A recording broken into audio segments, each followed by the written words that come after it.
not America? Is podcasting not America's favorite pastime? Is podcasting not America's favorite pastime? Is she being a Karen there? Like, his hand is split open. I know. That's why I'm saying maybe she's not. But the fact that she immediately goes to like, baseball's important to America and not just like, the guy is fucking bleeding out of his arm. Can we deal with it? What's most odd about It's weird that he comes in, he's got an open bloody wound and they're like, but the sit scar, over there. the scar is so small when they show it, and when it's covered in blood. Right. It's look, I don't know. Why was he cutting wood? You're a fucking pitcher. The scar looks like, to your point, what he would get for accidentally like nicking his hand while dicing onions. Yes, like I have that scar, and there was not that much blood. Right. I have that scar from recycling, from folding too much cardboard. And he like tears open his arm on a bandsaw and he's got this little tiny scar. But it's also funny that such a running thing in this movie is that she doesn't understand how famous he is. That like other people react to him so differently than she does. And then this is the one scene where no one seems to know who he is. Well, they're in that mountain town. They don't get baseball. They don't get baseball. But it's like he's the most distinctive looking man. He has fucking big dick energy, even when he's bleeding out. Yep. And she has to scream at them. Now, here's what's wild. I texted you guys that line, all caps. Yeah. Is this not America? 4 separate texts. Yeah. For each word. And then is baseball not America's favorite pastime? Ben said it's got to be the opening quote, right? I said, yes. David, you said, I don't know, a lot of competition, so many huge lines. I had the line written out, right? In the text, but I just checked IMDb to see, is there anything else worth doing? Any other good quotes? I was being funny, of course. Now, I will say... You were being funny. Vin Scully has got some great lines. Okay, now this is the point. There are a surprising amount of quotes filled out here for this movie, considering this movie is not often thought of. Is this not America? Is baseball not America's favorite pastime? Is not included on the quotes page. Oh, it's not in there. It's not in there. That is the only line I remember from the movie. Oh, there are a fair amount of quotes on here. And a lot, like long ones, like Billy's entire final monologue, like full Vin Scully stretches. Well, the Vin Scully stuff is gold. I wonder if he wrote it. It's the best performance in the movie. Yes. Right? He's in the pocket. I've got some options for you, but he is real. Obviously, he's good. I'm just saying. All I'm saying, David, the cathedral that is Yankee Stadium. No, you're not going to do Vin Scully right now. Belongs to a chapel. I was just going to do the one. That was good. That's fucking good. That's do you think that is why they named? Do you think they like reverse engineered his possibly? last name? Well, look, it's from a book. Is he named that in the book? Let's find out. And I think in the book it isn't the Yankees. I think that was an Amy Robinson thing. No. In the book, he doesn't play for the Tigers. I think he plays for the Tigers in the movie because Sam Raimi is a Midwestern boy. Sure. In the book, he plays for the Atlanta Hawks, which is a fake team. Yeah. Okay. But they are pitching against the Yankees. Okay. Because the Yankees, the cathedral. Exactly. It belongs to a chapel. chapel. The Braves. I have no idea. It's so I'm going off of Wikipedia here, but apparently his team is called the Atlanta Hawks in the book. I don't know why. Wow. We can't ask him because he's dead. Yeah, and there is an Atlanta Hawks. Sorry, in basketball, this is true. I don't know why are they the Hawks. Well, there's also the Falcons. I know. There's why a bird. Is Atlanta with the birds? I don't know. Atlanta doesn't have good sports team because Braves obviously get rid of that. That's not helping. The first time realizing this is going to be one of those rude episodes. to me. Rude. My mom is from Atlanta. I grew in. up a Braves fan. I had a big Chipper Jones poster in my room as a child. Well, that's as a Mets fan, obviously that's violence to me. But okay, I sympathize. But this guy, I more mean Braves. The Native American. Sure. Oh yeah, that's not great. I'm also from DC, and that has a bad history of Native American sports. And also the basketball team was called horrible the Bullets. basketball team. Yeah, I knew and now that they're she called the loved Wizards. baseball because David had said. No, she doesn't love baseball. I thought you loved baseball. I like the idea of baseball. Okay, that's what I like. Yeah. What I love is but I mean, if you're going Chipper to a Jones baseball poster, game sure. Right. and drinking a beer with Yes. my pals Yes. for however many hours. Watching a baseball game on TV, no, Boring that's shit. not for me. But I'll say, I mean, I don't watch baseball on TV much anymore. I'll admit it. But like, it can have the same vibe where it's like, well, this will be on, and I'll be doing various things, or I'll have my friends over. But yeah, you're not gonna be glued to it. No, and I will say, I feel like baseball is the one sport that you can listen to on the radio. Like it is background noise. Well, and it's baseball very announcers, easy. Yeah, the exactly. fucking Right.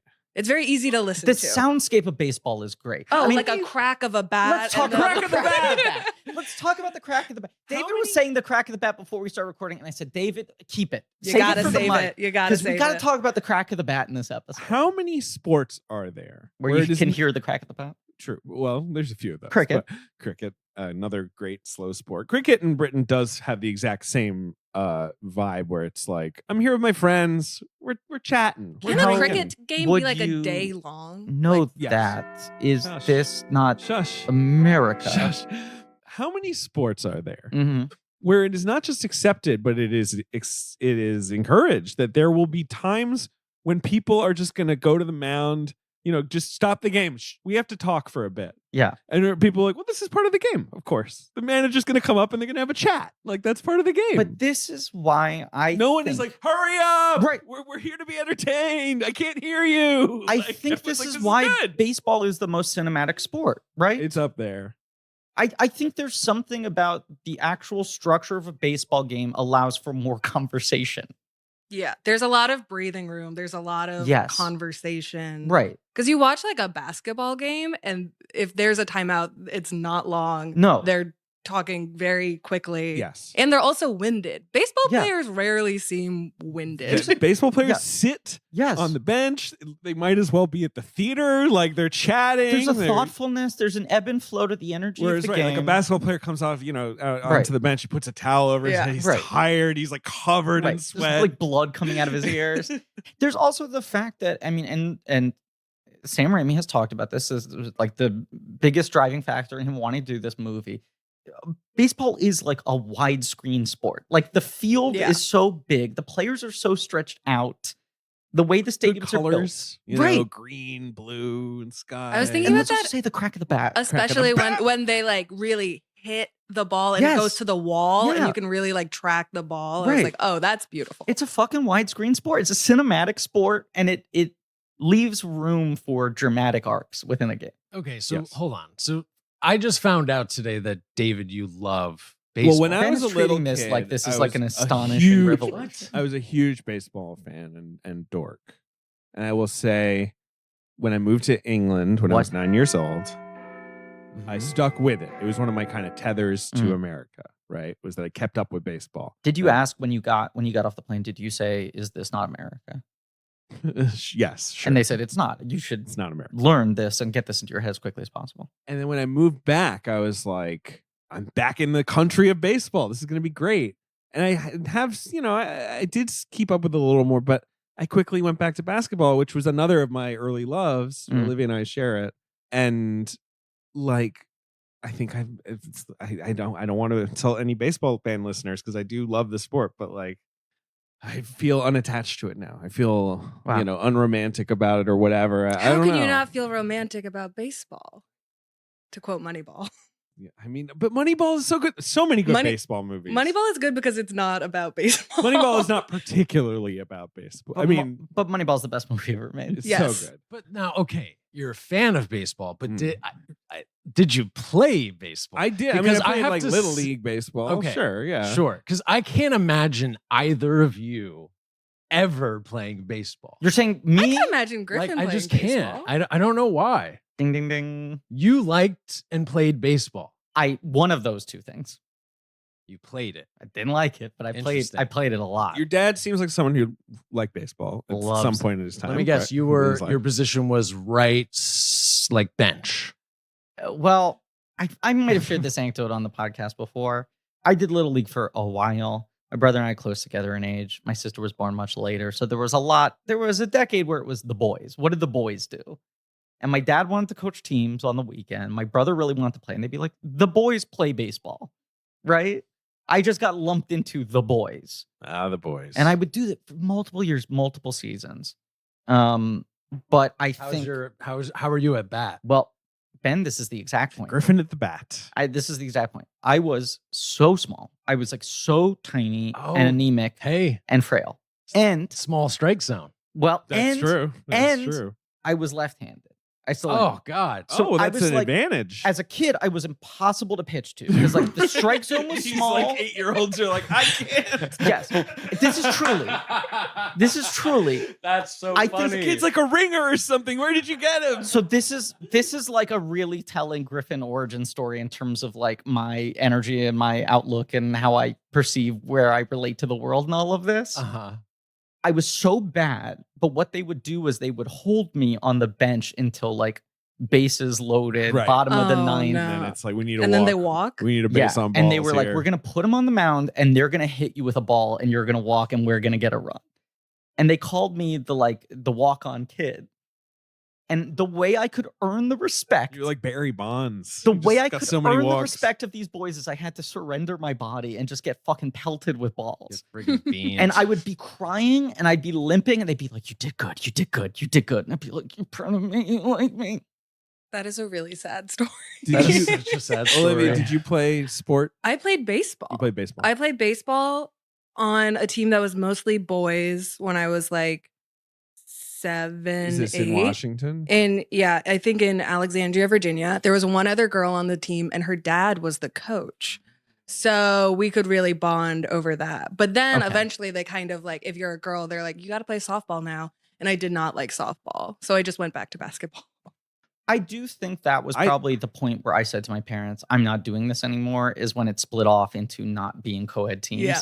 Because when there were girls on the team, I felt a little more secure. Yeah, if it's all boys, they can be mean. Boys can be they were mean. in sporting situations. Yeah. Girls can be mean too. Girls, obviously. please, I've seen some girls be really mean. Well, Mean in certain Girls, they made a movie situations. about The it. thing about Little League sports, I played all of them, was like with soccer, we were never allowed to play with the girls because they were like a lot better than us and really mean. Girls Like, they were soccer, I know violent. a couple girls soccer players and they're like, oh yeah, you just have to like pull her ponytail and then like tackle her. Yeah. I'm like, no. Not actually. Girls soccer is like roller derby. Like it has like. Yeah, it was intense. Yeah. I mean, they were good. They were better than we were terrible. Yeah. I played baseball for years, and I even went to Joe Espinosa sports clubs. Shout out, like after school baseball. Camp. Oh, I remember that. Wow. Yeah. Upper West Side. What was Yeah, your yeah. position? Second base. Second base Sims. Second Base base Sims. Sims. To this day, Interesting. if you know what I mean. It's a sex joke. Yeah. Okay. Yeah. Pull me out. You kind of pulled me out. That's of it a what- little sorry, bit. sorry. That's Yeah, I what you're played second most base. famous for is second base sexually. Can't make it home. I'm His so, famous I'm move. so good at second base, Yeah. and then I just stall He out. stays there. He stays parked on second. Just like let's just Yeah. no. And I played basketball as well because I was so tall, but I Right. was really We've talked about uncoordinated, this. and I Right. was horrible at it. Yeah. Could you at least like stand under the basket and just like lay it This is up? the thing. I should have had like a Daryl Morey constructing a team around me where it's like, David, Yeah. there's one spot on the court I want you. But no, we were kids. We were all just running into each other. There was a kid at my high school who I actually don't even remember his proper name because everyone called him Biggie. And he was built like almost exactly like you. And he was a very shy kid. And then at one point, all the basketball kids were like, if we just put him on the court. Right. And they were like, If it we puts a recruit body. you into our friend group. And it was the same thing where like people would sit and watch the games and they'd be like, Biggie, he's the all-star. And then there'd be silence. They'd watch it and be like, he's not actually good at basketball, It's is just he? big. He's just big. He's just, I able to hold the ball. Well, not this is embarrassing, but I played water polo as a teenager in Britain. What? Which I'm not is- even On doing a bit. I'm horses? actually just on water with horses. No, water polo. It's Seahorses? just it's like swimming. It's like swim Oh, okay. basketball. I don't know how do you You're like describe water? treading water and It like is. throwing a Yeah. ball. It seems really hard. It's incredibly demanding. I did it because I'm big and I'm a good swimmer. I'm not good at water polo, You're a but good being swimmer. yes, but being like a Breaststroke Sims. I do like the breaststroke. Being like a big Second body in base. water polo is crucial because that's a very violent, a lot of dunking, a lot of, and whatever happens under the water is kind of tough to referee. Like obviously, Right? Would you pee in the water and they couldn't do Yeah. shit about it? Well, can I say something about my playing of baseball? Please. I love to steal. Oh, you're a thief, a base thief. Because the thing that I love is I love going against authority. Right. Uh-huh. And so once you're out there, Yeah. you got a first Someone base told coach, you. you got a third base coach, you got the coach on the bench, but you're on your own out there. So even So- if the first base coach is like, stay here, Ben. I Don't got lead off. to a Right. point where I had a reputation and they would Ben, do you do not steal. You don't steal. Like, enough of this. And then I just would be like, I got this. Yeah. Because the other thing about me is I wasn't fast. Interesting. Sure. So I would always. You weren't good at this. I wasn't good at it. You weren't but like I would Ricky just, Henderson. But I just, I had to You had to try. Would you slide? Would you like? Oh, I would slide. I mean, I would. Sliding is the best part. That's all you It's want to so do. fun. Yeah, and you it's like so getting fun. dusty. Hell yeah. God. And kids, would, as a second baseman, kids would really like, slide with too much aplomb and like, just knock you over. Like They fucking old time rock and roll slide into the home. Ben, I'm assuming you also were attempting to steal in both senses of the word. Like you would be on second. You liked the idea you would of grab thievery. the physical base from under your feet and then run to third. Yeah, Right? absolutely. Yep. Yeah. Mhm. Look, we should say this is Blank Check with Griffin and David. I'm Griffin. I'm David. It's a podcast about filmographies, directors who have massive success early on in their careers and are given a series of blank checks to make whatever crazy passion projects they want. And sometimes those checks clear, and sometimes the crack of the bat, baby. Yeah. And what else is it about? It's about love of the Freshly game. cut grass and the chalk. Crackerjack. I'm trying to think of other. Yeah. The smell of a hot The dog. fresh stitching on a ball. Yeah. Crackerjacks over here. Popcorn. 35 cents. Soda beer. How much are Crackerjacks?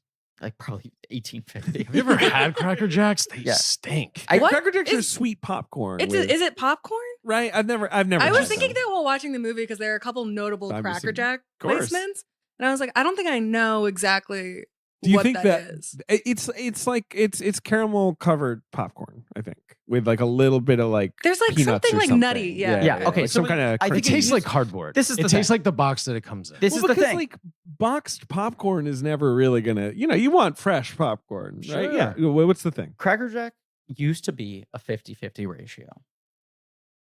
Okay. At the very Crack least, to Jack. 60 caramel popcorn, 40 peanuts. In Okay. years, they have come under fire because people are like, I got a bag of 2 peanuts in it. There's almost no peanuts in there. And the other thing is, you used to get like a physical prize. So this is now another you like get, like, a decline of QR America code. thing. Yes. Where it's like, man, Cracker Jacks used to mean something. Yeah. And now it's just like a bunch of shitty popcorn. Yeah, I think Yeah, Norman Rockwell used to do covers for magazines, and his stuff stinks. Oh, what? So you're coming back against that? You're Yeah. like, no, the 50s or pastime whatever. is in the Right. past. Let's look ahead. I'm forgetting where I I don't like what I see when I look. I want to look in the past. The past seems fine. Fair I'm enough. forgetting if this was on his show or somewhere else, but it's the funniest thing I've seen Jimmy Fallon do in 20 years. He shared some anecdote about Lorne Michaels taking him to a Yankees game with Jack Nicholson Okay. and him going like, "Hey Jack, you enjoying the game?" And Jack was like eating Cracker Jacks and had a far off look, and then he like reached into the box and he took out a sticker and he said like, "They used to have real prizes in these things." And now it's a goddamn piece of paper. And he was like shaken to his core Wow. by the decline of the Cracker Jack prize. That's probably why Jack Nicholson mostly goes to Laker games. Absolutely. Yeah. But what doesn't he get to hear? The crack of the bat. The crack of the bat. Look, this is a Motherfucking miniseries damn it. on the films of Sam Raimi. Yeah. It's called Podcast Me to Hell. Today we're talking about the movie that I think least exists in his filmography. And beyond that, no one remembers as a Sam Raimi movie. If you remember this thing exists, you will somehow autocorrect it in your head to anyone else directing this. Yeah, right. Unquestionably, right? Yeah, it's a Kevin Costner movie. Through and through. Yes, it is. And to we'll the extent that he Get into picked this. Sam Raimi to Yeah. direct it, practically. Right. And Yeah. had Final Cut. Do you know this insane thing? Oh, I didn't know he had final. We're gonna Cut. unpack had this. limited final cut. Yes. We'll talk about Well, that's it. but they were like, his quote was $20 million at this point in time, even though he was coming off of his 2 biggest flops ever. He's coming off Waterworld and Postman. You know, that's the thing. They say his quote was $20 million, and I'm sure he had been paid $20 million for like The Postman, right? Right. But like, was it one of those quotes where it's like, look, my quote's $20 million, and I'm happy to do this Elvis movie for a cool 18, and the studio's Right. like, we'll give you a 9. Like, It's dropping. This is It's the moment where it's dropping. dropping, and he's trying to maintain it. And they're like, we would like this to be $50 million all in. do you think he got 20 for Message in a Bottle? Maybe. That's the one he did right before this. Yes, it is. Yes. Right. Because Raimi met him on the set of that to pitch, pun intended, to direct this movie. Crack of the bat. Crack the bat. He was like, I will forego my. Or I think Universal said, we'd like to get this at 50. What if we don't give you your quote, but you have huge stake in the profits of the film. You get director approval and you get final cut, which giving an actor final cut is a bad idea. Yeah. I would say quite a thing. Fundamentally, just a bad idea. Especially when that actor is like a director who's a control bit of an freak. egomaniac. Exactly. Right. Yeah. An Loves bloated Oscar-winning runtimes. director Yes. at that. Yes. Now, I will say this, and I think I've said this before.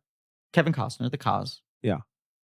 I worked with him on the motion picture draft day. You sure did. Which I saw on a plane recently. Thank you Had for a the great residual. time. Is Thank you good. for the I residual liked it check. a lot. Draft Day is great. But also the ideal plane movie. Oh, it was perfect. They for the shouldn't have plane. released it in theaters. That was the biggest mistake. They No, made. you release it in theaters, but it was made for cable and Yeah. all that I've stuff. said this before. That was a movie where Costner wouldn't cut his quote because he was coming off of Hatfields and McCoy and he felt like he had a hot hand and he could like get his number back up there. Right. And they were trying to keep the budget low. So every other actor in that movie took like SAG minimum Damn. in order to do that, to give him the amount he wanted. It wasn't a full 20, but it was a lot. Sure. And so I did not get paid much money for that movie. And when that movie had only been on Delta planes for 3 months, I got a residual check that was significantly bigger than I'd been paid in total.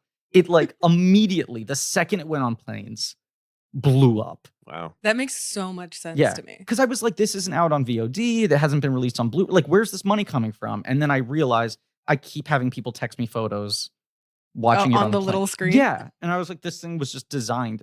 It's still on fucking flights like 9 years later. It's a good movie. It's a good movie. The point I was going to say, I like it. Ivan Reitman, RIP. The point I was going to say is watching him on set, it did click for me like, oh, I think Kevin Costner kind of directs every movie he's in. I think Certainly at at the a certain very, point in his career. at the very definitely. least, it is a collaboration. Yeah. But he comes in and this he really feels like he's the director. yes. But for like 3 shots. Yeah. 3 little like Raimi-isms. And I Yeah. think he likes directors. I think he respects directors, but he has very strong opinions. I will say, to his credit, they are not exclusively based in ego. Like, they are big picture thoughts, but he's just like, it has to feel like this. And he gets in there and he's just like, I'm going to fucking fight for these things. For the love of the game. That's a pretty good Costner. Well, I spent a lot of time with him. A lot of Look, time with Cause. today we're talking for love of the game. And returning as one of our favorite guests, baseball Baseball idea zone. aficionado. Baseball zone. Olivia Shortstop for the Craighead. Mets. Olivia Craighead. Hello, guys. Hello. I had never heard of this movie before I was asked. That's- I was just kind of like, do come this. on the show. Yeah. We always And- like to get you on. It'd been a little bit, and David's like, Olivia likes the idea of baseball. Let's I just love give her it. that. And I Yeah. was like, done. Great. And beyond that, it was kind of like no one was asking for the love of the game. For For love of the game. For love of the game. For love. But I'm sure there are fans out there. In fact, a couple of people have tweeted at me like, my favorite Raimi, I hope you like it. And I was sort of like, No Your offense to those favorite people. Raimi? Yeah, your favorite That's Raimi. weird. it's a little weird. Do you hate God love fun? you. My brother loves this movie, James Newman, past and future Not guest. too shocking. I don't know if he's seen it again since then, but he, especially as a kid, loved this kind of like autumnal adult middlebrow drama. do too. Yes, I do it's too. a great on and I was genre. like, I I wanted want to this. fucking love this thing. I wonder if he's gonna send me the text going like, "You did a For Love of the Game episode and didn't ask me." The only other time he's done that is when he wasn't asked to be on Ali, and then he was like, "Oh, it's Jamal Bowie. That's fine." Do you think he remembers how much of this movie is Kelly Preston? This is the thing. So my brother's he's not a guy. He's a great guy. He's a very smart guy. He loves sports, right? And he's got excellent taste in movies. He did as a kid love these sort of like glossy 90s adult dramas. And whereas I think a lot of boys, especially a lot of sports loving jockey boys, are like, ew, gross, romance kissing. He was like into all of that. I think this movie was like a perfect blend for him. And the thing I would say about my brother is I think when he was 9 or 10, he had like a sleepover birthday party where my mom was like, well, I'll rent a movie that you and all your friends can watch. And the movie he picked was Keeping the Faith. He made a bunch of 9-year-old boys watch Keeping the Faith. It was the 4th time he had seen the movie. That's one of Forky's all-time favorite movies. Keeping God. the Faith. It's a fun movie, but I just think for him, he was like the exact, once again, pun intended, strike zone for this movie, where it was like, what amount of like romanticizing baseball and middle-aged people falling in love and trying to figure out their shit does this 9-year-old boy want? I was so ready to love this movie. Same. I threw it on, and the first anything I love from a late 90s movie now. The credits are rolling and it's like John C. Reilly, JK Brian Simmons. Cox. I'm like, oh, Fuck this is you. great. Right. And we've been getting a run of those with the Raimis, where it's like Quick and the Dead, Simple Plan. It's just a murderer's row, So single many. card, like assassins. And then it's baseball. He's on the mound. It's a Basil Polidorus score. One Basil of his final. Polidorus is blowing them horns. One of those beautiful twinkling 90s scores. Absolutely. And this like end of film, they finally perfected how to make movies look as shiny and warm as possible. Sheen. It's got major It's sheen. got major To sheen. quote Lex G. Costner's hair has just absolutely lost the battle. Fighting but it's still for its there. dear life. He's walking around the hotel on his button down. know. He's like, I don't know. And Brian Cox is like, I'm selling the team. Baseball RIP. You fuck. It would be funny if he had that energy. Fucking kids don't like baseball. Then he's on the mound and he's talking through the players that he's facing off against. And I love that about baseball. The idea that it's like pitchers, it's psychological. The pitchers is what knows, we're like this talking guy about. always swings Yeah. at a curveball. Yeah. This guy never swings at the free, whatever. Yeah. And I'm like, I'm gonna love this movie. And then with our first dissolve, I was just immediately like, I want to look at my phone. I didn't mean to hit a paper bag just then. David. David. Yep. Summer is coming. Oh, the sun? It's What will shining. it do? Okay. Shirts? Off. Balls? Smooth. In the words of Rob Thomas and Carlos Santana, the balls are smooth. You heard that right. Your friends at Manscaped, trademark, Mhm. are here to make sure your beach balls, Yes. you get what they're saying. They're Your talking testicles about your when they are upon a testicles beach. On the beach. Yes, when you're walking your old sack around a beach, they want to make sure that those are as smooth as Floridian sand. Is Florida famous for having smoother sand? I don't know. I mean, sort of hanging out there, battered by the ocean. Maybe, I don't know. Maybe I'm a it's bad one smoother. to judge because I hate sand. It's rough and it gets everywhere. In summer, you want to kill some cold beers and barbecues, not kill the vibe with pubes peeking out your swim trunk. Those are either short trunks or long pubes. Well, they may be long. Look, I want to be clear. Yeah, do it. I'm not anti-pube. Not anti-pube. Me neither. People want to have pubic hair, all over, untamed. Yeah. That's fine. That's all fine. But if you want to groom as well, that's cool too. And Manscaped, Yes. who has this new performance package, the 4.0 performance package. Yeah. They're very good at giving you the tools to make everything look nice down there. Everything look very, clean cropped. Yeah. I have a question though, guys. This is producer Ben. Hey, can it shave though, like anywhere else on my body? I was going to say, here's the thing, Ben, okay? Yeah. They were very nice to send along the new performance package 4.0, Yep. right? The lawnmower 4.0, their newest iteration of their classic shaver. Yeah, it's got a trimmer. It's got a weed whacker Right. for the ear and nose hair. It's got crop preserver, which is a ball deodorant. But It's the got basic stuff lawnmower, like which that. is the main electric razor they sell, right? Yeah. Every time Manscaped is nice enough to send a new one over to us, which they do every time there's a new model, you know what I do with that old model? What? I make that a body shaver. Uh-huh. And the newest model I use on my face. Because here's the thing. I just want to say, You've said this before. I have very sensitive skin. Yeah. I find most razors mess me up. Uh-huh.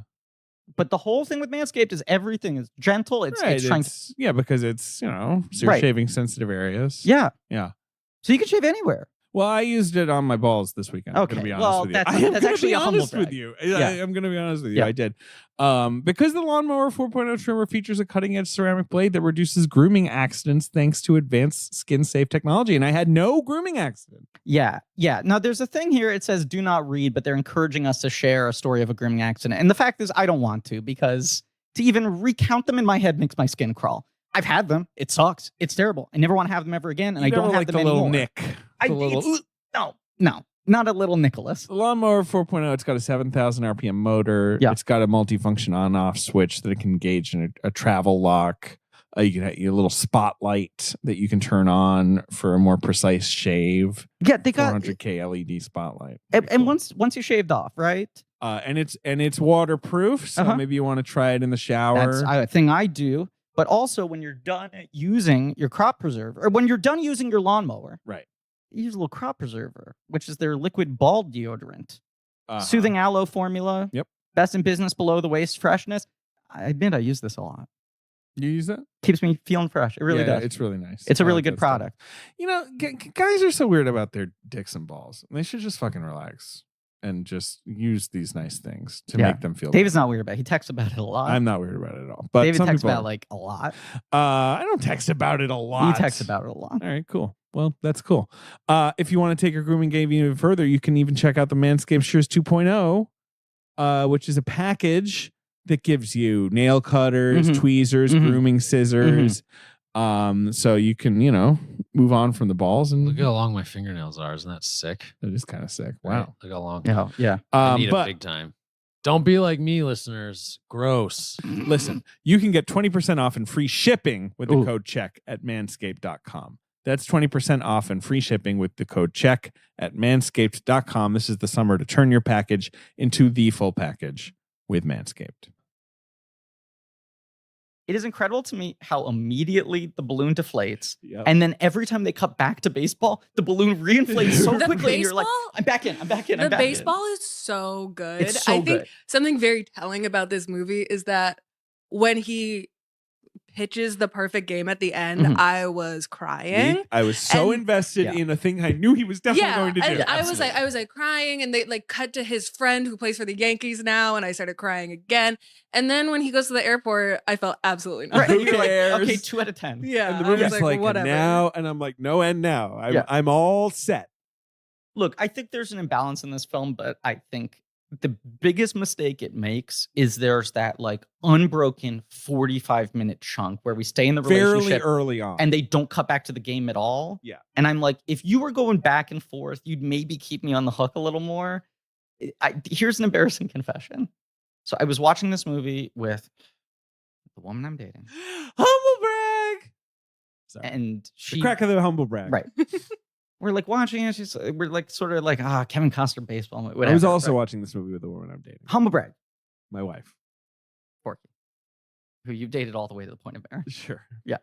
And then the like flashbacks happen. And she's like, do you mind if I like do some work while you're watching the movie? And I'm like, that's fine. You don't have to watch To be this. clear, is what my wife was right. saying. And she's like, I'm just not very intrigued. I'm like, that's fine.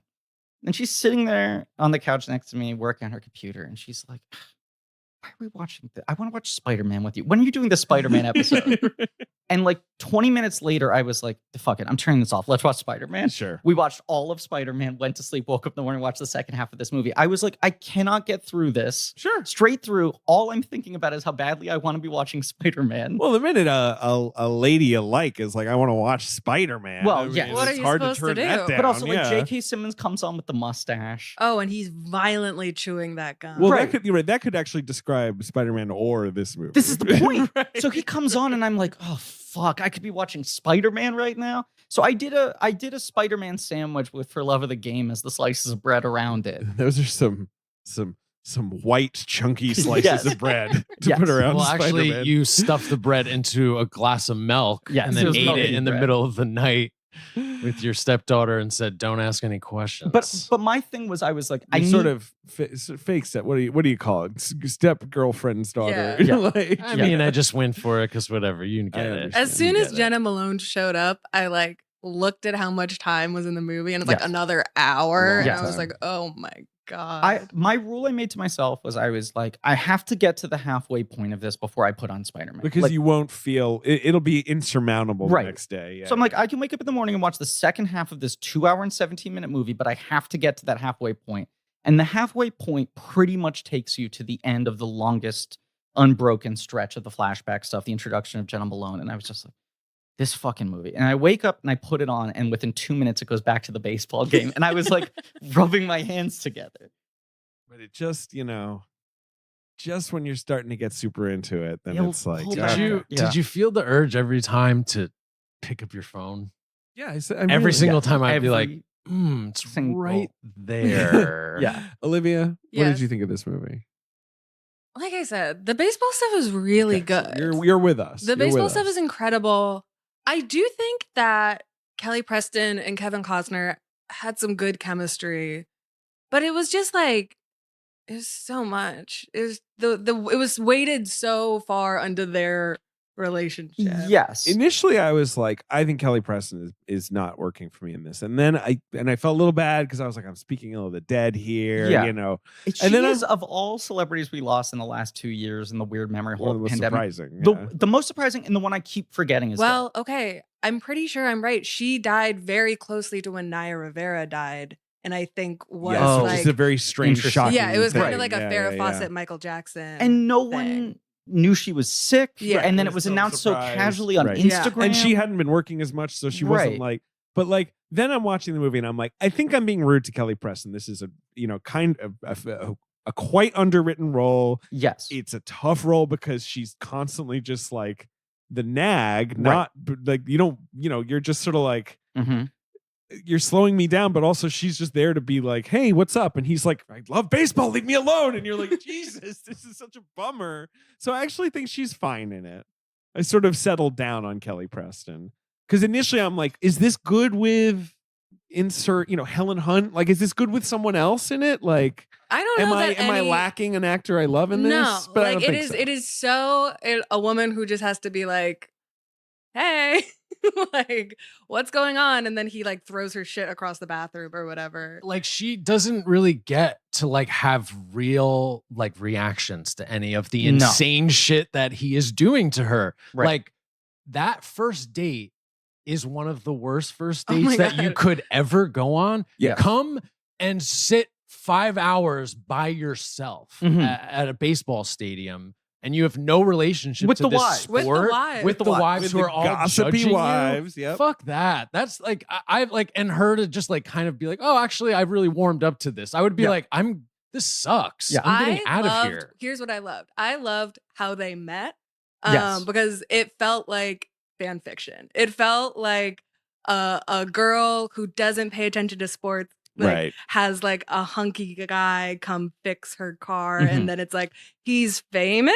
Like, ooh, I loved that. I also loved what both of them were wearing in that scene. Yes, the fashion in this movie. Good goes 90s hard. looks. Good 90s hell looks. yes. So my thought in that scene, the flat tire scene, she looks like she's about to go do a stand-up set at Union Hall. Yeah, she's wearing like the hoodie. She's wearing the hoodie over like a flowery floral dress, and combat boots, and her hair is up, and she's got the glasses. And I'm just waiting for her to take out the notebook and go, what else? And he's wearing shorts and a big red windbreaker. Yeah, looking great. He does look good in this, right? As much as it he is. does. Yes, it's a bit of a sort of like Costner hasn't quite accepted that he's middle-aged movie. Right. Obviously down to the fact that he's playing like a 40-year-old when how old is Costner in He this? has to be like 47 at this point, right? I think he's 45. He's 45. 40. But Okay, all you- right. So you know what, Kevin? Fair play. I think also, let's just say, he's always played older. Yeah, that's the thing. There's That's the nothing thing. boyish about him. So even him playing 5 years older than he should be in this movie, that's a He movie just- about the he's guy got being such too dad old. energy. He's got such dad energy. I think it was during that scene that I said out loud, Jesus Christ, he just looks like a wood carving. Yeah. Like there's He's something so about tan him. Yes. and, Yeah, like, he's very, he doesn't have much of a lip. But then he's got this incredible, like, in profile. He looks like he belongs on a coin. You know, very I'm just serious. like his nose yeah, and his he does brow. look like he belongs on a coin. Something I noticed, and I've never seen this on him before, and I wonder if it's like later in his career he got corrected. And this is maybe kind of rude of me. Say it. His teeth are a little fucked up. He probably just has fucked up teeth. Like He his just- bottom, Yeah. I can see the But Ben, crowding you're in a all- way. You're Yeah. tooth obsessed ever Right. since you've had Invisalign. Invisalign. Ben's got They're perfect looking teeth now. great. Yeah. No, that is a thing. Like Tom Cruise, I feel Well, like he famously has was an terrible early teeth one, in the right? early And like 80s, everyone right. else had like man teeth.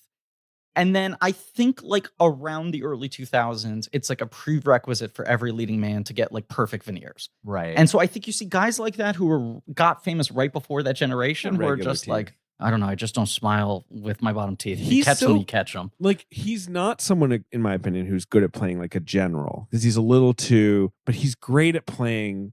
You know, like he's great in 13 Days. He's great at playing like a government There's guy the in the weary, 60s. He's great in casual, JFK, obviously. sort of like he wears things heavy, but he throws all the lines off the cuff. He's not that sort of commanding thing. Right. He You has feel- that kind of because he's from California, right? He has that like California Yes, he vibe does. of Yes. it's just kind of like every line, like you were saying, is just kind of like tossed off a little bit. The first thing He's from Compton.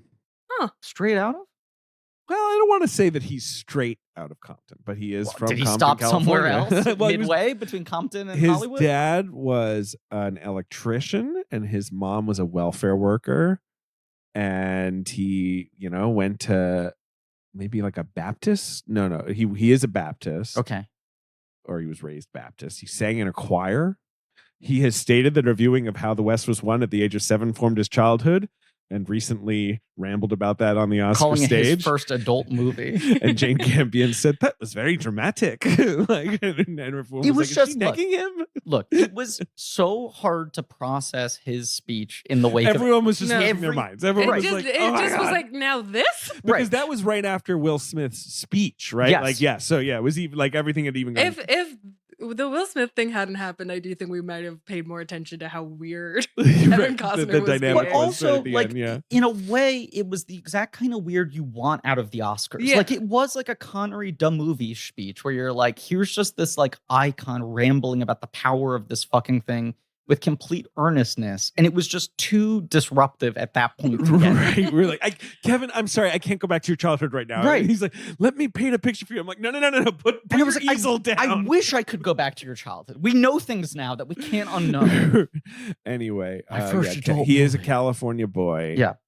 The first thing he said when I met him, they brought me over and they were like, Kevin, this is Griffin. He's the guy playing Rick the intern. Because you have a couple of one-on-one scenes with him in Draft My Day. role is almost exclusively one-on-one scenes. with He him. breaks your computer. When he He breaks your does. computer, which is actually, if I didn't know you, I would still be. I'm pretty upset in that scene. Thank you.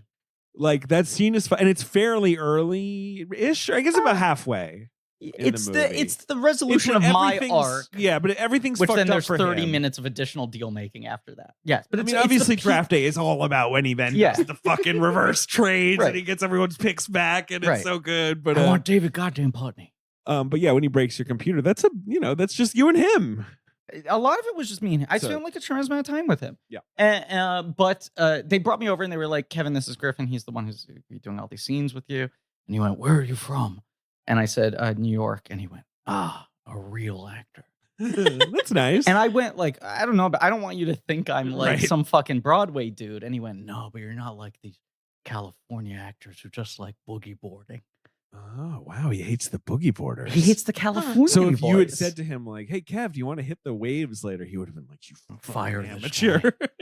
No, but that's why I never knew he was from California, because he spoke so derisively of California actors. Well, you live in Hollywood long Yeah. because he must have a ranch. He lives on right. Yeah. He has He's got to a live Well, he ranch. lives in Yellowstone. Does he live there? He bought it. Yeah, he bought He it. bought all the the whole Yellowstone. park. The It's whole not park, for right? sale, Kevin. It's national. He lives property. in the Grand Canyon. He made a bed at the bottom of the Grand Canyon. Sleeps there. The Eagles tuck him in at night. Obviously, he has a ranch in Aspen as well. And he co-authored a book called The Explorers Guild of Passage to Shambhala. This is another What? thing about Kevin Costner. He is absurdly rich. Like, Which- beyond just yeah. how much money he made as a movie star and everything, he's also like invested really well. He's like done a lot of shit. I mean, we all remember when the BP oil spill happened. and the government has a couldn't lot solve of it. he has a lot of money in like offshore oil drilling technology. Yes, Like He's- environmentally friendly alternative. Yes, he's made a lot of money there, and Right. yes, and also he's a Republican who went Democrat. Yeah. Not less of those. Less in of those. Hollywood. And I Yeah. think that's cool. I like think that. it's cool to A he little swing endorsed vote. Pete. Yeah. Am I endorsing Pete? No, but No. does Kevin Costner endorsing Pete kind of just kinda like, amuse okay. me? I love charm it me? for Yes. him. I do love I it, love for, it him. for him. Yeah. No, but it was just this wild thing where when the oil spill happened and they were like, we don't know what to do, Kevin Costner went in front of Congress and he was like, look, I'm just telling you, I've spent the last 10 years making a machine that can separate oil from water. Right, so I think it was going to spin the oil, I Right. think, right? Like in like a big drum. And you're like, you have spent the last decade funding this? But he has said publicly that he has no ambition to run for political office. Another thing I adding, love. quote, I've lived quite a colorful life. Well, Good. it Kevin doesn't doesn't want to us come out looking in the our wash. closet. Don't you look in his closet. I'm gonna- Gawker.com's Olivia Craighead. I'm going to submit a FOIA. He has ASAP. 7 children. Yeah. All with one person? I think or No, 2. I think 2. He was married to one person. They had 3 kids, and he's married to someone else. They have 4. Huh. I wonder what he's like as a dad. I I bet it's kind of like Yellowstone. It's like Molly's Game. You don't actually see much of him, then he's on a park bench and he gives you 5 and you're minutes. like, is this a dream sequence? He finds you at the ice rink. Yeah. That's the other thing with Costner. The most dramatic turnaround in my recent film loving career is me being like, God, that Molly's Game scene sucks. And then the second time I watch it being like, Costner crushes this. This is a good scene. Like, I love that scene. It is. I mean, I've seen that movie like 3 times now, probably. It is one of those things where I'm like, I think you haven't seen the movie. You played the game. I played the game. I have played the game. I was dealt in. There is no part of me that pushes back against anything he's doing. And I'm like, this is like Herculean, what he is pulling off in this scene. And every time I'm just like, is it legal for Sorkin to be asking him to do this? Absolutely not. Ridiculous. It's not legal for Sorkin to ask anyone to do anything. Aaron Sorkin needs to write. He needs to actually be put in some sort of a friendly Hollywood jail for a while. But Costner's work in that scene is stunning. He's good. He's really good in that movie. Really fucking I'm glad good. we're all Molly's Game hive. Yeah, Molly's Game rules. That's what's annoying though. I know. Is after Molly's Game, it was like, you know what? Sorkin just needs to cook with gas. And then he was like, more gas. And we were like, no, Aaron, no, take his director's chair away. I remember like watching Molly's Game being like, he's actually a better director than I thought he would be. There's some interesting things in here. There's some shit where he like gets it wrong. There are like some scenes where he's like putting way too much paprika on the sandwich, but he's closer than I thought he would be. And he's found the perfect subject. This is maybe the best character he's ever built a movie around. He's in the pocket, and then he just makes 2 movies I hate with every fiber of my being. And I'm just like, he's given into all You of don't his hate tendencies. Chicago I don't think it's 7? good. That movie is awful. I don't think it's particularly good. Those, but it's like so Ricardo's fucking saccharine and so like uncinematic, both of them, and just stupid. Yeah. But moving slight Costner. Yeah. Is there a movie you don't like Costner in? I feel like he's always good. I think he's always good. Look, now, I haven't seen Black and White, which we were talking about how he loves sports movies. Yes. He does love a sports movie, of course. Tin Cup, in which the villain's name is David Sims. 2 M's. Played by Don Johnson. And this is like his 3rd baseball movie. This is the thing. He's done, obviously, he's in one of the greatest baseball movies ever made. 2 of the greatest baseball movies. I was going to say, which one are you talking about? Major League. He was in Major League 2. Well, I was talking about Bull Durham. Obviously, Field of Dreams is like one of the great America movies ever made. Yeah. Is it a great baseball movie? Like, it's not a lot of the sport being played, no, but it's a great baseball movie. And the Olivia baseball as religion. It's the idea of baseball. It's like baseball is like a romantic concept. I love that movie. Yes. Because people shit on Field of Dreams. No, it's a great film. And they shouldn't. Yeah. It is corny, but sure. But Yes, baseball as a romantic idea is corny. Yes. Baseball is corny. Yes. And do I own a 4K box set of Ken Burns' baseball in my house? I sure do. Do you have the Field of Dreams 4K steel? I sure do. Wow. Do I also think The Natural rules, even though Kevin Costner's not in it? Yeah. Yes. Yeah. Regular 4K, no steelbook for that one, right? I don't think I have that one on disc. Oh, interesting. Look, the point is, especially when Costner is coming off of like his 2 biggest flops ever, right? And you're just like, has the hubris taken over him? Like he needs to step back. He needs to go back in the pocket. Why did he do 2 fucking post-apocalyptic sci-fi budget overrun You're talking epics? Waterworld and The Postman. Tin Cup is in the middle of those 2. Okay, fair enough. So Tin Cup, Tin Cup is good. Tin Cup, he's on base. He's on base, right? Like, and then there 2 humongous flops. Message in a Bottle comes out before this, but isn't out when he starts filming. Message in a Bottle actually did pretty well. It did pretty well. Yeah. So he had like 2 smaller sort of like romance movies. But you just have to think for Universal to be like, we got Kevin Costner making the 3rd film in his baseball trilogy. Right. And for Costner and his team feeling like we're back in the sweet spot. Everyone's going to be so happy to see me doing this again. Well, also the pitch for this movie is really good. Where it's like Kevin Costner is playing a baseball, a famed pitcher who's probably pitching his final game. I'm like, I can picture that. I'm already tearing up. I'm seeing the hat on his head. Suggestion. And it's like, okay, while he's on the mound, he's reminiscing through his life. I'm like, sounds good. Fuck. Yeah. And what they're not saying is like, they're reminiscing on how he's like, I was kind of an asshole to this one woman. This one kind of shitty, unwilling to commit relationship. I spent like 5 years being kind of mean to a woman who loved me. Who obviously liked me and had room for me in her life. And I was talking about, I'll give you some context on the movie in a second. Yeah, I was talking about this with Forky. Yeah. Dating, like, say you're dating Kevin Costner in this movie. Do you just have the thought of like, yes, he's a nightmare right now. but like it's only a few more years of baseball, and then he's retired, rich, has no job. A lot to work with. I think the movie would benefit from making that text. It's like you need to have the character sort of. I'm not think saying that's through an those. argument for dating. He's not very nice to her, but no, just but as Brian Cox said, he's invested his money well. Yeah, and I kind of liked the setup that they had when they first started, where it's like you go on the road, do whatever. And when you're in New York, you're in New York. Yes. I would be so... You'd be chill with that. You don't that. mind if he fucks the masseuse. No, Well, absolutely not. thing. But when you're It's in New like, York, you're with me, and that's fine. Do you fine. think it's a little rude of him to fuck the masseuse? Not because he's with Kelly Preston, just because it's like, don't fuck the masseuse. I think they had been fucking. I know. Yeah. And she's doing the nice to see you. Yeah, she's like, haven't seen you in a minute. Yeah. Because I think it's like, I think the masseuse wants to fuck him. No, she does. I'm not saying he's Absolutely. taking advantage of the masseuse. I'm just kind of like, don't you just want to keep the masseuse relationship professional? Cliche, right?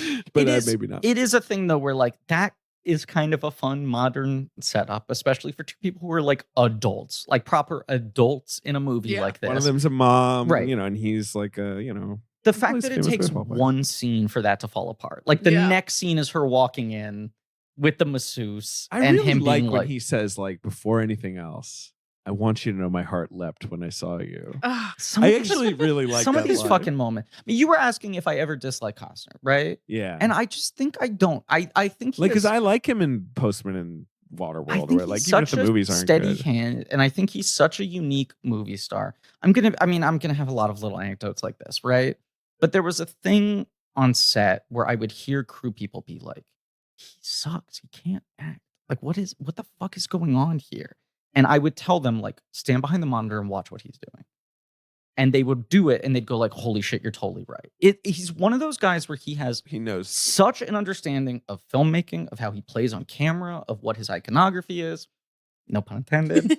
But like what his weight is, like all that sort of shit. Did you ever do him on Iconography? No one ever brought Costner on. You should have Costner. Would have been an uncool thing to bring to a very cool podcast, but I don't know. I think Io and I would have a lot of fun. Exactly. Yeah, that's the thing. We love old white men. That's the thing. Yeah, Io probably has insane Kevin Costner. I don't think there's a lot of debate on whether Kevin Costner is an icon or. I mean, the man is certainly an icon. Yeah. I'll text Io and see. I'll ask her what her thoughts are on Kevin Costner, and then if she responds. Yeah. But it was that thing where I was like, when I'm in a scene with him, it is like astounding. It is astounding to like play off of him. And then if you're standing at any other angle, it looks like he's doing nothing. So, and he's not a guy who gives like immaculate take after immaculate take. He is a guy who is like striving to identify moments where he can like just roll the line off in the right way or find the little look or whatever. So it's not like if you're watching him, you're like from beginning to end, he's always perfect. This guy is put together. He knows the line. But he understands filmmaking where he's like, I just got to get that shot. I got to get that moment. I got to find it. And he's like a little obsessive about like, Can he direct one more movie? He's lost in Yellowstone world now. Didn't he just announce a thing? Did he? I think he just announced a Western. Yes, he announced a Western. You're right. We're so fucking amped about We should do it. Him. It's happening. I think there's only 5 movies, right? I think it's only 3. Dancing with Wolves. I think we would have to do Waterworld though. We would. That was our because plan. he ghost directed. We put him in March It's Madness. Dances with Wolves, The Postman, and Open Range. I guess it's only 3. Open Range is. We were texting about this when this happened. Seen Open Range? I think he announced that he's self-financing. I think you're right. He's like, fuck it, I'm just gonna make my own Western. I love that. Love it. All right, let me give you some context about For Love of the Game. Okay, is everyone ready? Ah, David. Yeah. My days are so busy. They are. You couldn't relate. No, me, I'm always lounging around. You're lounging around. You know I swim every morning now? Do you? This is.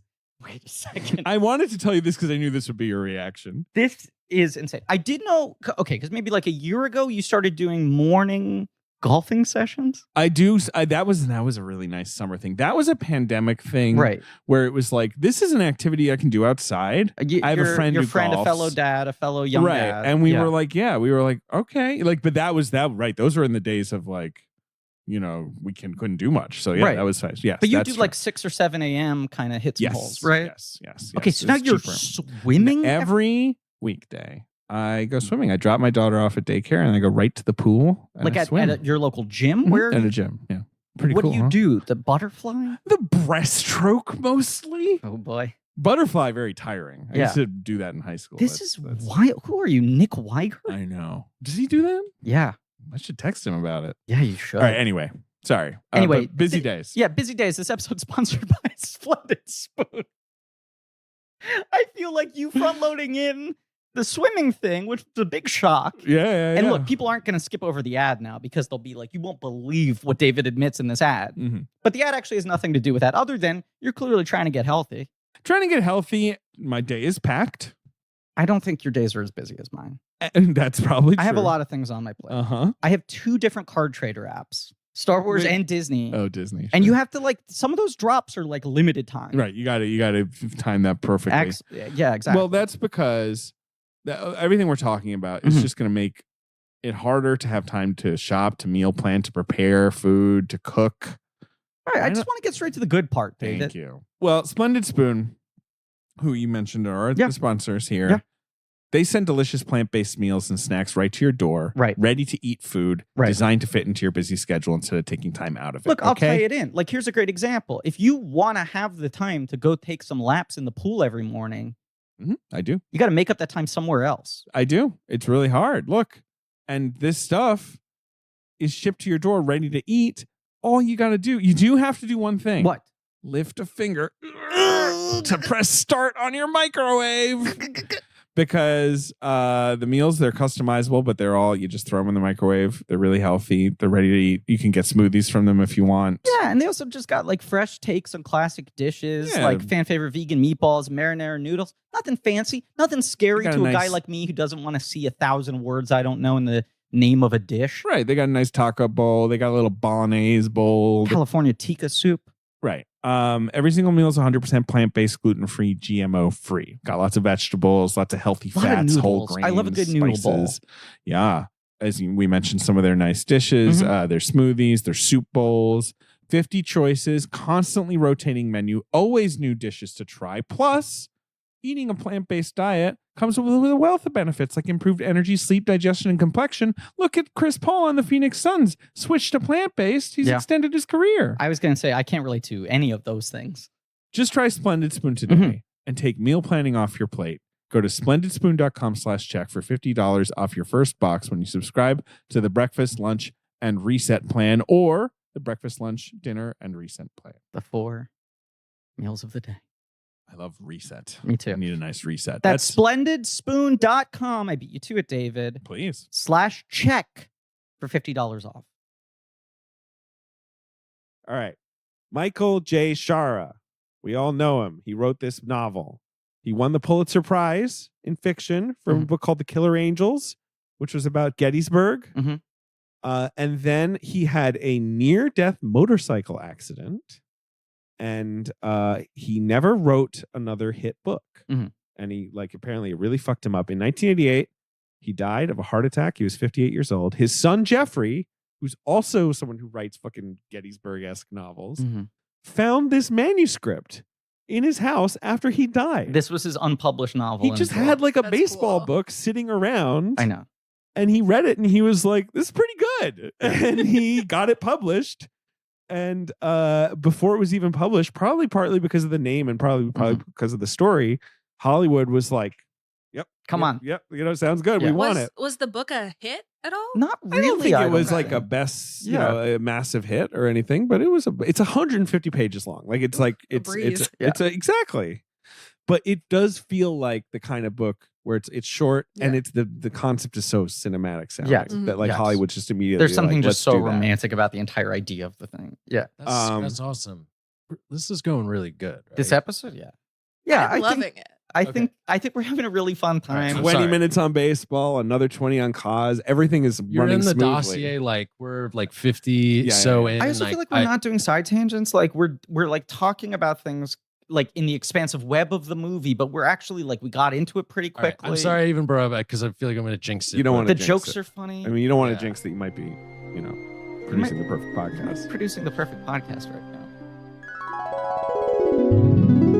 No. So Ben, what your experience, I believe, was also seeing this at the time, but you did not rewatch it. You told me. I did not. Yeah, no, I didn't have time. You didn't watch. Okay, we're doing these episodes very close together, and I don't think we can really reasonably expect Ben to have to watch everything. So anyways, yeah, I mean, I left and I was just like, those were a lot of keys. That was my takeaway. Fuck.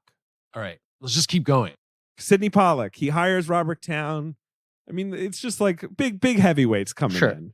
And does Amy Robinson, is she already involved at this point? Yeah, she's the producer who found it.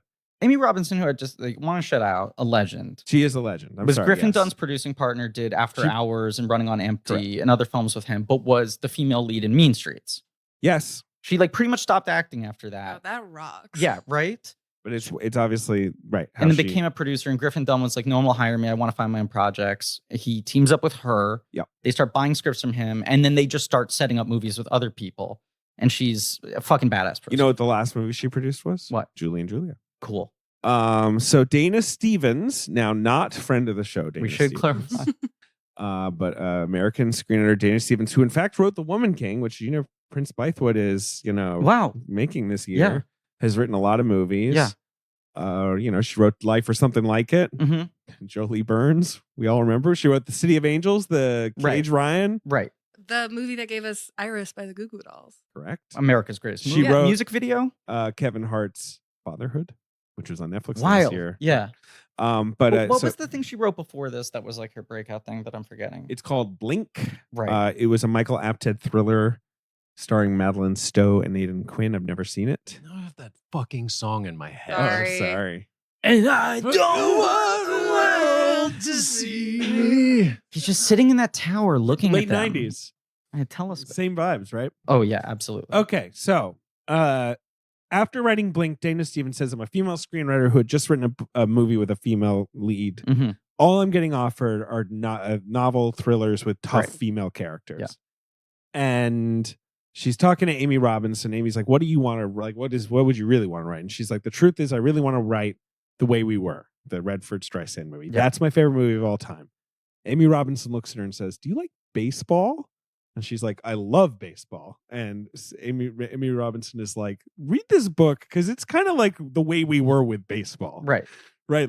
Now, I think that's a stretch because I wish this was like The Way We Were. Like, I wish it was a 20-year romance. That's what right? You know what I mean? Instead, it's like, I met her when I was famous and fucking around. Right. Because it's also like they don't date for that long. No. They break up for a couple years. Yeah. No, that's the problem with this movie. But also, it is funny that it feels like every step of getting someone involved in this movie was someone being like, do you like baseball? And then taking a breath and going, I love baseball. Like Amy Robinson said, it was like she read the review of the book and she was like, fuck, I've always wanted to make a baseball movie. And people like ran baseball. out, bought the book, read it, and was like, this is it. The crack of the motherfucking bat. Now, the book is set in the 70s. Mm-hmm. Dana Stevens brought it into the present day. And she also brought in the daughter character. Right. Maybe a mistake. I think the Kelly Preston character was entirely different. Yeah, fairly different. How they meet is different, apparently. Right. Now, as you might read on Wikipedia, supposedly Tom Cruise is attached to this movie. No. Tom Cruise apparently begged Sidney Pollack to do this movie. And Sidney didn't want to do it because he was like, you make no sense for this movie. I'm thinking of an autumnal guy at the end, and Tom Cruise makes no sense for that. You're too prime of your life. Tom Cruise seems like a baby in 1999 He's also still. too little, I feel Everything like. about it. Everything about it. Yeah. Yeah. I can't imagine him being like, I've had a long career. I'm like, no, you haven't. Even though in 99, he's been around. Right. But it still just wouldn't work. But this is one of those things. But it's weird because Costner and him have the same length of career, and yet it's like... No, it doesn't work. But you just have to imagine everyone at this point has already for months or years been saying in hushed tones, like, it's got to be Costner, right? The version of this movie that makes no sense is Costner. In every single box, it's like check, check, check, check, check. Okay, so she gets wild. Yep. Pollack eventually quits the movie. Lawrence Kasdan comes in. Mm-hmm. He brings Costner. Right. He's the one who Finally gets Costner on board. Right. Dana Stevens departs because Kasdan starts fucking with the script. Apparently, Dana Stevens says that Jake Kasdan, who was 21 at the time, obviously is now an established Hollywood screenwriter. He's already done Zero Effect. Has he already done Zero Effect? Yeah, Zero Effect's 98? 97? I guess maybe it has. Well, no, but yeah, this isn't 98, right? Because this is when they're still working on it. That's true. He's only 21. Yeah. He did his own version of the movie. I don't know what they messed with. But that was like, Larry was like, I want to do this. Like, you're out. Yeah, if Jake can write it. Right. And so Kevin Costner stuck up for Dana Stevens and said, no, she should write it. And so Kasdan quits because he wanted his son to be the writer. But this is, once again, the second Costner enters the picture, it's his fucking movie. Right? Yeah, he's clearly like, this is the thing. Right. He's calling the shots. On everything. And it's just like, he's calling the play. You got a great director. You have a hot screenwriter. It's one or the other. And he gets to constantly put his thumb on the scale as to what wins. And a guy he's worked with so many times at this point. Like, he and Kasdan have a real relationship. Absolutely. He Kasdan must fucking really put him in a like big chill. Dana Stevens. Yeah. Or he hates Jake Kasdan. That might be it. He might have been like, listen, Larry, this whippersnapper. isn't like a training wheels thing for your kid. This is a Kevin Costner movie about baseball. This is the other thing. I think Costner gets in his head, I don't say this in a negative way, but he is this guy who, like, big picture is like, I know the kind of movie we're trying to make, the kind of feeling I want, you know? Like, he does really invest in, there's so many quotes that JJ pulled up that we'll get to where he's just like, I think about the everyday American putting their $8 down to see my movie and what they want. I know. Let me talk. But I think if Jake Kasdan is not syncing up with his vision, no amount of Kasdan loyalty is going to trump if Dana Stevens is closer to what he thinks the movie needs to feel like. And also, they seemingly got along well. Sam Raimi throws his hat in the ring. The studio says, we're not interested in you. You lunatic. Go make another fucking Deadite movie. Exactly. You child. Sam Raimi loves baseball. He says, I'd had kids. I was married. I gotten older. You know, I wanted to make this kind of a movie. It's what we're talking about in Raimi's career. And I haven't really asked you your thoughts on Raimi, Olivia. But it's this middle part of his career between Spider-Man and his early genre stuff where he makes The Simple Plan and this. Right. And The Gift. He's making like grown-up movies. Like, and he's clearly like, I want to make grown-up movies. This should be the Coen Brothers transitional Oscar moment, and the film is a little bit underrated in its moment, doesn't get the recognition it deserves. And then now he's doing this movie where it's like, oh, you're in a weird zone. Yeah, I rewatched Simple Plan before this to kind of be like, where are we at in his vibe? And that movie rocks. It rips. That so movie is so good. Yeah. And like the pacing is really good. And it's like a really good screenplay. Also based on a book. Yeah. Yes. I love Raimi. Raimi to me, and I think people my age, is Spider-Man. Yeah. Like that Tobey Maguire is my childhood Spider-Man. Yes. And I love those movies. And that is mostly how I know him because I'm a scaredy cat and I don't watch the scary ones. But I love Sam Raimi. We all love Sam Raimi here. I wonder if there's more he could have done with this movie. I don't know. But anyway. There are a couple moments that are like in the first like 10 minutes, there are like three little funny things. The thing he does where he kind of like, drops the sound out and he like isolates. What is it called? Clear the mechanism? Clear the mechanism. You know, all that I love that. And I was like, oh, a little visual invention from Raimi. And then it's like kind of doesn't really happen again. Well, I mean, we talked about that, like Simple Plan. He was challenging himself. Don't move the camera so much. Right. Yeah. But you still feel the Raimi energy and inventiveness and like thoughtfulness in the impact of every single moment, every shot, every line reading or whatever. This just feels a little bit like he's on a preset. A little bit. He's on. Like you said, Costner's kind of running the show. Yeah. Maybe. Yeah. Anyway, Raimi takes a meeting with Costner's producing partner to discuss End of Days, which apparently was also being considered by them. Yeah. And then he's like, this is the thing I get hired for, the big fucking demonic horror movie. And then he's like, by the way, I actually want to do the baseball movie. Yeah. And they're like, okay. They send him out to Maine. As you said, he pitched Costner on the set of Message in a Bottle. They flew him out. He got flown out on Costner's private plane. His quote is, after we met, I honestly didn't think he was interested in me, but he must have liked the other directors he met with even less. But David, so it's not like Kevin Costner, I guess, was like, Sam, you're a genius. But sorry, what you want me to? Well, the other thing Raimi said was he was like, I don't remember ever being hired onto that movie. I remember having like meeting after meeting after meeting, and then one day I was on set and there was my name on the back of a chair. Like there was no point where I felt like I never got the call that I had the job. Right. Yes. I mean. The other thing is apparently he got like a mosquito bite. What I want. Right. Well, when he showed up in Maine, I guess. He gets off the plane and JJ, our researcher, described it as a hitch-like allergic reaction where his face is like completely... blew up? Yeah. Oh. Yeah, and his face was completely swollen. When he met Kevin Costner the first time, he was completely miserable. Yes, and he had Hitch-like facial swelling. But hey, he gets the gig. That's a good. Everyone It's speaks highly of memorable. him. If anything, maybe he really just stuck I want the in mosquito Costner's guy. head. To me, Yeah. Give me that swollen fucker. Yeah. Everyone speaks high. Like Dana Stevens says, like he was a good middle ground guy. Mhm. Like he was the guy calling, like settling things down. Yeah. Like if Costner was fighting with the studio, Sam was good. Steady hand, mediating. diplomatic. Exactly. Right. Costner respected him, liked that he had such a clear vision, wanted to hand himself over. That's the thing. It sounds like a little bit during production, Costner relinquished control more than he usually does. Sure. And then like, this guy knows what during he's doing. post, he That's when it wound goes way the crazy. fuck up. Whereas I think often on set, he's like really getting his Gonna hands like dirty. listen and Yeah. Yeah. The film filmed at Yankee Stadium.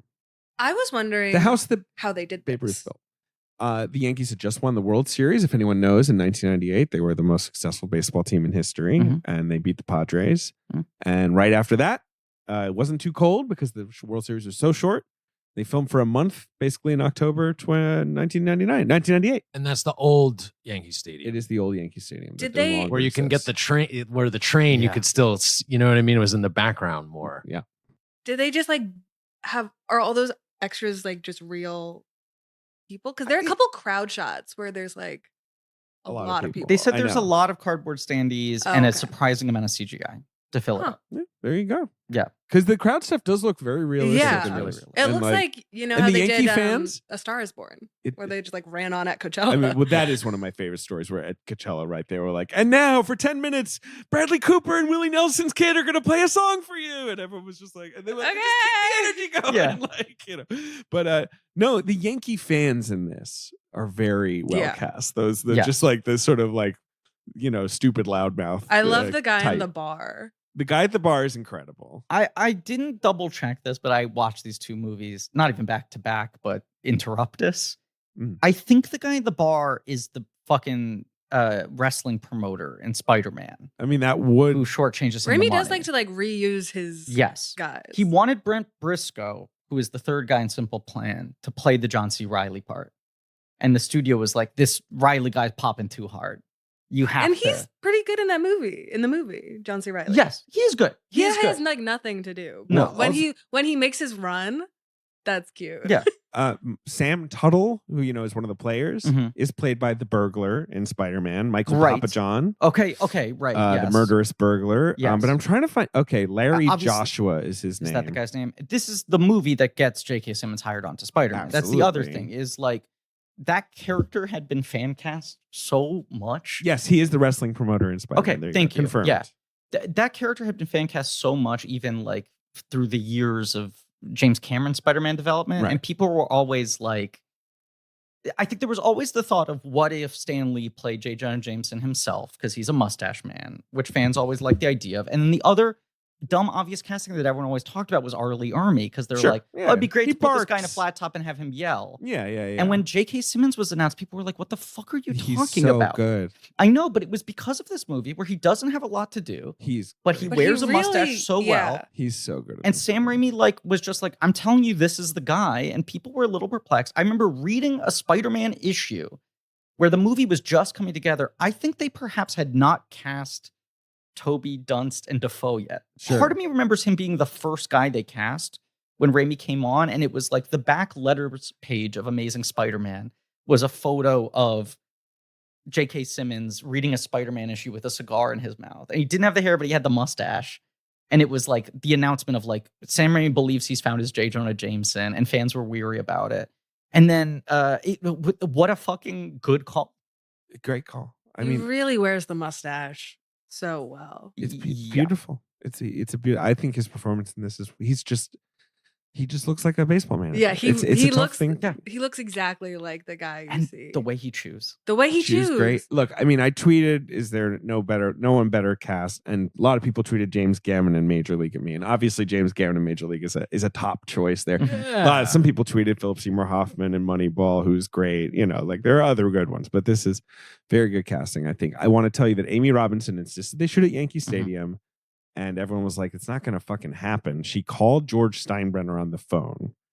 And he picked up and she's like, I want to do this movie with Kevin Costner. And he was like, Kevin Costner, wonderful young man. I watch his movie Dances with Wolves all the time. I love Kevin Costner. Anything that young man wants to do must be very good. And that was young man is funny to say about. I mean, I'm just imagining Larry David saying these things, obviously. Right. But then his terms were like, I love Costner so much that we're going to give you a lot of resources, free, reign. Yeah. But he had all these demands about how the Yankees were depicted, right? Well, some other things that Steinbrenner did was shocked that a woman had written the movie. Nice. Thought Sam Raimi was like a runner or something. It was like, you're the director. You look like a child. Which makes sense. Sam Raimi does have the energy of like Scooter from the Muppet Show. Sam Raimi has always looked like a little boy. baby. He still looks like a little boy in like a first communion communion energy very much. Like he looks like his suit doesn't quite fit him right or whatever. Yes, as you said, he required that anyone dressed as a Yankee had to be an established actor or a professional baseball player, at least at like the collegiate level. And I think a lot of like the coaches and the staff members and whatever, the real Yankees. Right. I mean, and we're gonna get so yeah, they had a lot of CGI. They had 2,000 extras, which is a lot. That is a lot. But it's like 6,000 yeah, they had a lot more cardboard people, dimensionally challenged people, they say. Costner was 44 years old. Okay. That's pretty old to be throwing baseballs. Apparently, he was hitting 84 miles an hour on the radar gun, which is pretty good. He always, all the home video footage in this movie Ben's like bullshit. No, get out of here. Costner always talks about how he now he had played baseball in college. Right. He so he does is have he one of those guys baseball. who's like, I could have gone pro? Yes, exactly. Yeah. Right. He's absolutely one of those guys who constantly I feel like says, he made a better choice. Yeah, he absolutely did. He has good form. Like, he does. He looks as proper. a pitcher. Like that's the other thing is like Redford in the Natural. Tom Cruise could not. I can't see Tom Cruise throwing a baseball. I mean, I can see for how Tom much Cruise he would study it. And yeah, he wouldn't. It would never. It would never look natural. No. Costner just has it. The other thing that's insane in the notes is, and this is a thing Costner's only started talking about recently. Well, yes. Are you talking about? He was juicing. Well, he was hanging out in Yankee Stadium in 1998 with the New York Yankees. Guys. Right. And he's like, I'm 44. I'm feeling the wear and tear. I listened to the Bill Simmons podcast and I remember this. He's throwing 200, 300 pitches a day when he's making this That's movie. the thing. He has to throw more pitches than an actual pitcher does. So life is just imitating art. This is just... As he put it, I was seeing the actual trainer for the Yankees. The guy came to my rescue. I started to take some stuff. Had to take a lot of stuff just to get through the day. Kevin. Look, I mean, I don't know if like they were injecting him or they were just like, put a little of this on your skin. A couple blues, a couple greens. The clear and the cream, right? Like all that stuff that they were fine. doing. Yeah, that's good. And I like it. I approve. So then for the last day, they were going to simulate the whole game. He was going to have to pitch for about 5 hours. He gets the trainer and he says, what if you had a player who's never going to play again, like Dave Cohn, it's his last game. Truly, like leave it all on the field. Exactly. Yeah. And the guy said, he was basically like, I need a couple green ones, a couple blue ones. And the guy was like, no, right. He's saying, I need something you haven't brought out yet. And the guy looks him in the eyes and he's like, all right. And then he basically, shoots him up full of stuff. And then the last thing he said to him is he's like sending him out onto the pitches. You're going to growl at a few people. They gave him like the Green Goblin juice. Yeah, I don't know. They were basically like, you're gonna be really hyped up. Yeah. Like just FYI after what I just gave. They put him in the green smoke tank, and he went in full goblin mode. But he says that like one of the moments where he like gets aggro, it was a genuine unplanned. If you ever look at that thing, I come off the mound when someone starts complaining, and I don't like something had snapped. Like I was not acting. I just was really worked up. So it's just crazy because this movie is so gentle. I know that Costner was like, I gotta get fucking Balco jacked. shit, like jacked into me. But they also say that he kept on going around to people on set and being like, I really think this one's working. This is the best movie I've ever made. I mean, I think that if you were juiced up, you might also be like, this is incredible. Yeah, I imagine steroids are just like cocaine. Yeah. But it's like he's pot committed to this thing. He's like, I'm going hard on this. I think you can see that in the movie. He feels very committed to the movie in his performance. Especially the baseball stuff. Yeah. He feels a little less committed to Kelly Preston. Of course, that is his character arc, I suppose. John C. Reilly, incredible casting to me. Yes. He looks like a catch. Yeah. Absolutely. has no interest in baseball. Yeah. Even though he's from Chicago. You imagine this I is a think guy. this is offensive. I just imagine John C. Reilly at like He's a Wrigley little- Field. He's a theater kid. He's like a little theater boy. That's the thing about him. He So- looks like a catcher's mitt, but like in the end of the day, he looks he's like, I want to do he should beer. be like he should be like pounding beer in a I want sports to do bar, American but- Buffalo. yeah, exactly. He He's loves like, I need to do clowns, True West. too. Right. Do you know this? Like John C. Reilly like collects clown paintings. Like I don't like paintings that. of clowns or he's like paintings by obsessed with clowns. clowns. That's weird. Yeah. Do you think it's like in the way that like he probably studied like Italian clowning? Is it like that kind of clown shit? And he talks about like Dr. Steve Brule like being his clown persona in that kind of like That makes sense. way. Yes. But yeah, he It's absolutely though the academic lofty yeah, it's like love of Commedia clowns. dell'arte. Yes. I like that when you first see him, he's playing his little Game Boy. I And do it looks too. so tiny It's in so his little big in his hands. mitts. I love that. And I think, look, as great as Brent Briscoe is, and obviously So worked Raimi well with wanted Raimi. Brent Briscoe, who Yeah. plays the dumb friend in A Simple Plan, Yes. Yeah. and who actually has baseball experience. And Right. the studio said, we're getting Riley. The guy's up and coming. Right. Here's the thing that I think helps. Yeah. Briscoe and Costner read much closer in age at this point in time. Yes. I think it helps that there's a generation Yeah, gap you need between to be Riley, slightly even younger. down to the Game Boy and the backwards hat Yeah. and all that, like he can't hold his liquor kind of stuff. It makes you realize how like aged Costner Yes. is. Right. That he's like can't keep up with this. I kid. also like the part where Costner's like, I'm only pitching with Gus. Like, Oh, Gus yeah. is my guy. And it's like, oh, he probably came like halfway through your career Yeah. and you guys have just like I- bonded in this this way. weird I bond. love that though. Whenever do. pitchers Yeah. have a special catcher, like Andy Pettitte would always pitch to Jim Leyritz, who is this guy who seemed like he had just like escaped from a prison bus. Yeah. And I was just like, are they buds? Like, is there just some sort of chat that they understand? Like some banter there? Like But that's the thing about baseball too. There's a lot of like weird luck ritual. right, Yeah. very Like, it's so built into the supernatural game. about all Yeah. that shit. Yeah. Yes, Yeah. that's true. Yes. Vin Scully, Costner requested. Mhm. Have to have Vin Great Scully. move. Yeah, unbelievable performance. Really helps the movie. Yeah. Scully had never done anything like this. Like he'd maybe done 30 seconds of voiceover for a movie before, but he'd never done like He voiced Iago in Aladdin. he Jafar, I'm telling you, this kid with the lamp. they sent Scully the script. Got Guess two what his wishes review left. Bottom of was? the ninth. What? Didn't think it was very good. But what do I know about scripts, says Vin Scully. I went over to Universal and their attitude was great, so they convinced him. It's just funny. They sent him the script and I just loved it. He was like, I read the script, piece of shit. Hokey garbage. And then they said they would give me $1 million American. And I was like, all right, sure, I'll do it. And, Raimi just let him improvise. It was just like, Yeah. do your thing. Yeah. Like you're Vin I mean, Scully. Who am I? What am I gonna incredible. tell you? Yeah. Incredible. Yeah. Okay. Oh, there was a reshoot of the final scene. Had Vin Scully's suggestion. The airport scene? No, the final baseball. Yeah, the final Yeah. baseball scene. It sounds like they shot a more sort of Yeah, maybe they had a magical, more natural-esque. Right. And he was like, you're getting this so right. You don't have to go this big. You should scale it down. It's a shame if you blow it. It's a really good, that is like the best part of baseball is when everyone like rushes Yeah. to the field. Like when the Cubs won the World Series. 2016. One of Those- the last happy moments in America. That was like really one of the greatest things I've ever seen in my life. It was where it was incredible. just like so electric. And in this movie, they kind of capture that really well. Here's the other thing I think Vin Scully got right. And it's like, haven't seen the original ending, right? Don't know what they did differently. probably just a little more hyped up or whatever.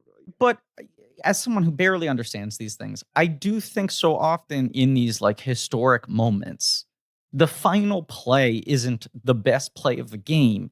It's the release of tension. It's like, fuck, and now we've run out the clock and it's over and we get to all celebrate. And that's why Costner plays it so well, where when the hit happens, Yeah. he looks genuinely scared. Mhm. Yeah. He doesn't look like cool Costner anymore. No. And then they're all excited that, yeah. It's either you or me, kid. That thing of like, he knows if this kid ends the perfect game, it makes his career. Yeah.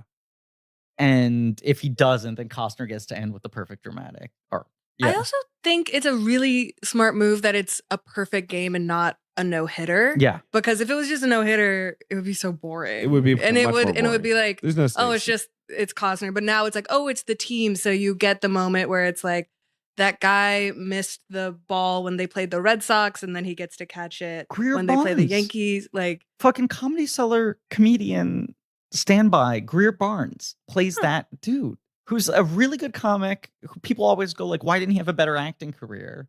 And he just has a really good sort of like 2-scene dramatic performance in this movie. He was in Joker, wasn't he? He was. One of the comedians. Yeah.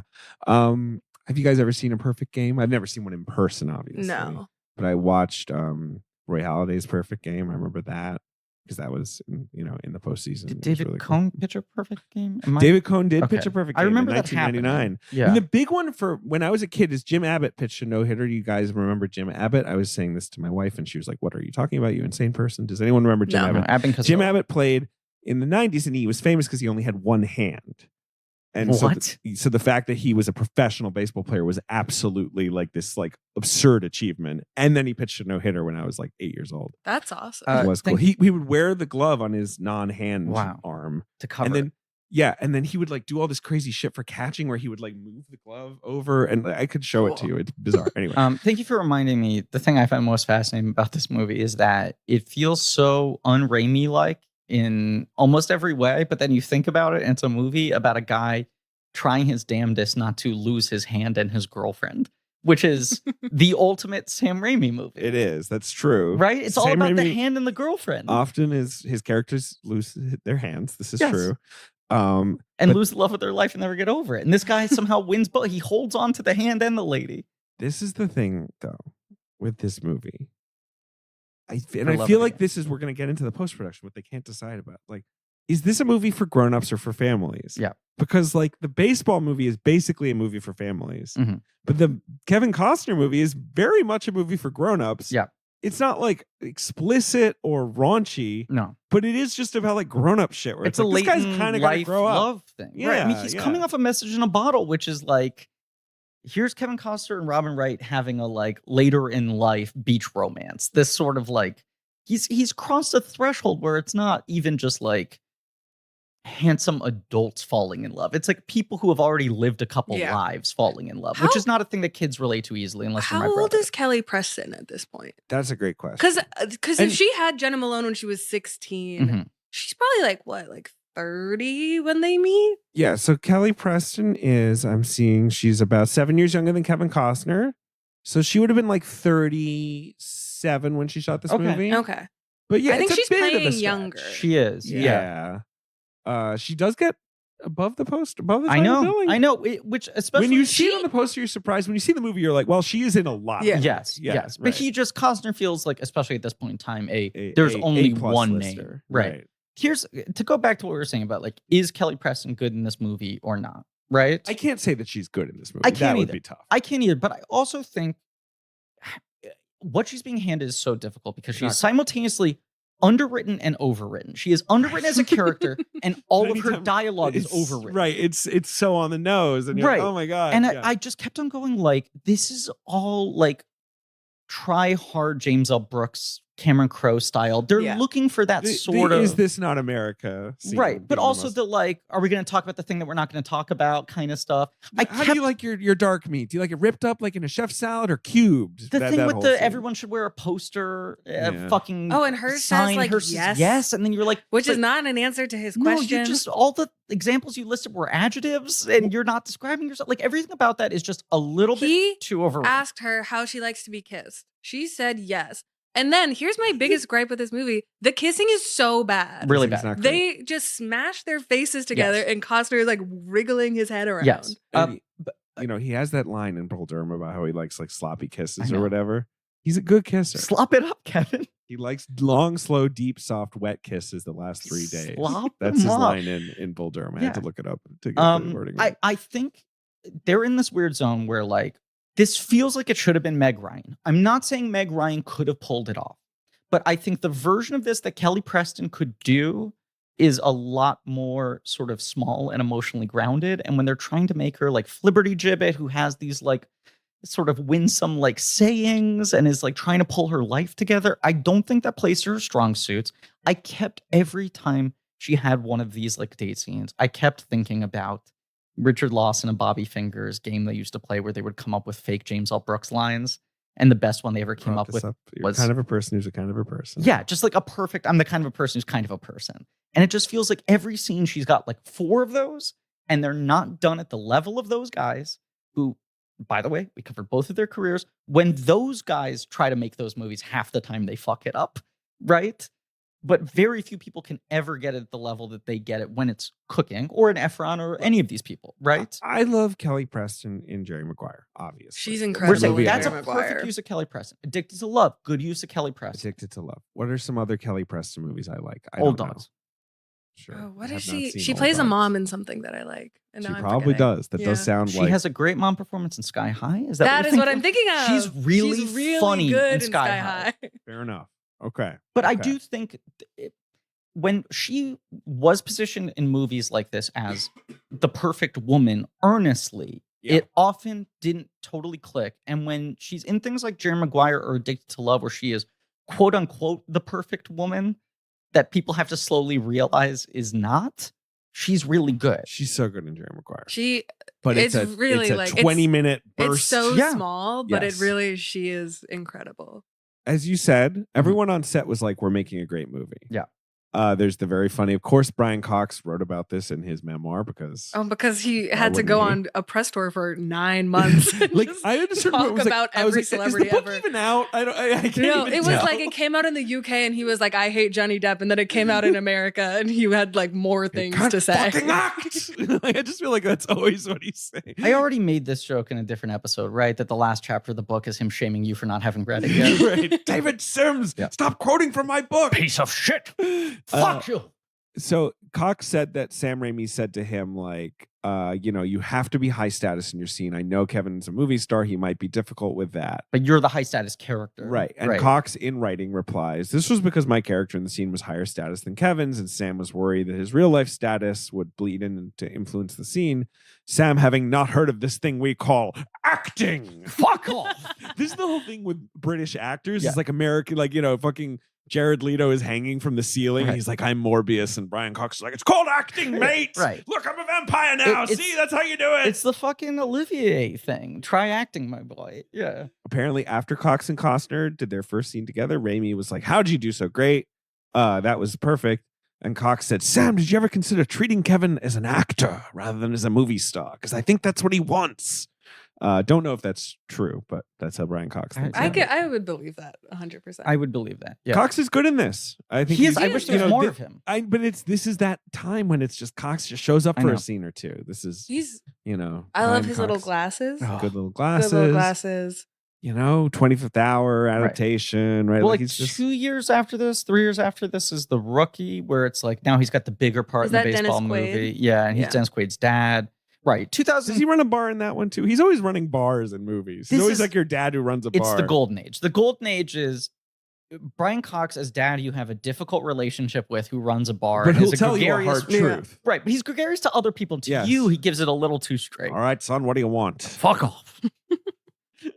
I'm Hannibal Lecter, the original one, all the way back. I'll eat your face. Fuck off. So as we said, Yeah. Kevin Costner was given final cut by the studio, but the movie had to be under 130 minutes long, which this movie is not, No. and it had to be rated PG-13. So when this movie came in Mhm. at 138, Mhm. the studio was like, "Okay, we'll accept that." So he cheated. They shouldn't on that. have. It's too long. They should not have. This is a thing also that Amy Robinson said, or maybe it was Dan Stevens who said this, that there were two cuts. There was a Raimi cut and there was a Costner cut. And the Raimi cut was tighter and it played like gangbusters. And the Costner cut tested well, but not as well. And the cut that got released was a compromise cut. That's silly, but Yes. I understand it. But the other issue is the film was rated R by the MPAA because it used the word fuck twice. Mhm. The bartender says, no cussing in my bar, fuck. And Kelly Preston says, I just don't fuck like that after Yes. she has sex with Kevin Costner. And I believe she says screw in the version we see, right? Now, Mhm. can I share an anecdote? Yes. In draft day, there is a scene in the big final negotiation where he's like trying to pull off the crazy move and he calls one of the other managers over the phone, you pancake eating motherfucker. That was, I wouldn't say an ad lib, but I it was, don't think you can say motherfucker in any You can't. circumstances. in a You can't. I PG-13, think right? they- even if you have no other fucks. right. Yeah. So that's the thing. The rule is like you It has get to be a one non-sexual non-sexual fuck. fuck, but motherfucker is too much for them. You can't do You can't one be fucking motherfucker. mothers. It's an R. They knew they wanted a PG-13 movie. They knew the rest of that movie was squeaky clean. It wasn't an ad lib, but it was on the day he was like, I want more impact on this line. Can I say motherfucker? And they kept pushing him to do alt. And he was like, I don't want to do an alt because if I give you the alt, they're going to use it. You're going to use it. I don't want to give you the option. I feel so strongly that this is motherfucker. And this is the moment where everyone like pumps their fists. Right. So he like dug his heels in. I think there were maybe executives on set. He was like being such a politician about it, where he was like working everyone and like holding their hands and looking them in the eyes. And he was like, trust me, this is important. This is worth it. The whole movie rests on this. I bring this up as an interesting counterpoint because the movie was submitted to the MPAA. It got an R off of that line, which he demanded they not cut. Right. Lionsgate backed him up. They made an appeal. He personally made the appeal. They accepted it. The movie was released as PG-13. Right. It is like kind of one of the only times, where he just through sheer Kevin Costner power. He gave his the movies are. He gave his fucking speech. Right. I was 7 years old. But there are truly so few instances of a movie getting re-rated without any edits. What I find fascinating is I now realize how much of that story for him, I think, was vindication for this fucking thing. Because he literally gave like an interview to Newsweek, like blasting the studio, when this being movie like was they're coming cowards. Out, he was mad because Universal didn't even try to fight the rating. That was his thing. They just cut a fuck. They just said we can't even do it. It was 2 fucks, 1 non-sexual, 1 sexual, and he was like, "This isn't about you ego." Could see his butt in a shower scene, right? But he was like, sorry. They weren't my fucks. It wasn't about ego. I was letting other people score. I thought that was an important moment for her character. And that was one of the biggest laughs in the movie when the bartender says it. And then he got into this whole thing about fucking integrity. And he's like, courage, what happened to the executives who made these movies? And like, the love of the movies, I believe, is waning in Hollywood, and it's given over to commercial instincts. I mean, I love it that he's going this hard for 2 fucks for a and his couple butt. of fucks. But I mean, I do love it. But it and became the like, line you mentioned earlier, which is like, I'm always going to come down on the side of the movie and the people who pay $8. Now they pay like 26. I know, but he is this guy where that truly is. I'll save the story to tell in a moment, but no, because this is like the best one I have about him. But I do think he is very smart about, in his head, being able to see the flow of a movie and how audiences will react to it. And like what small changes really push things one direction or another. And he's like, you can't just break this down into numbers and you have to have the feeling for the fucking thing. And he like really resented that Universal didn't even try.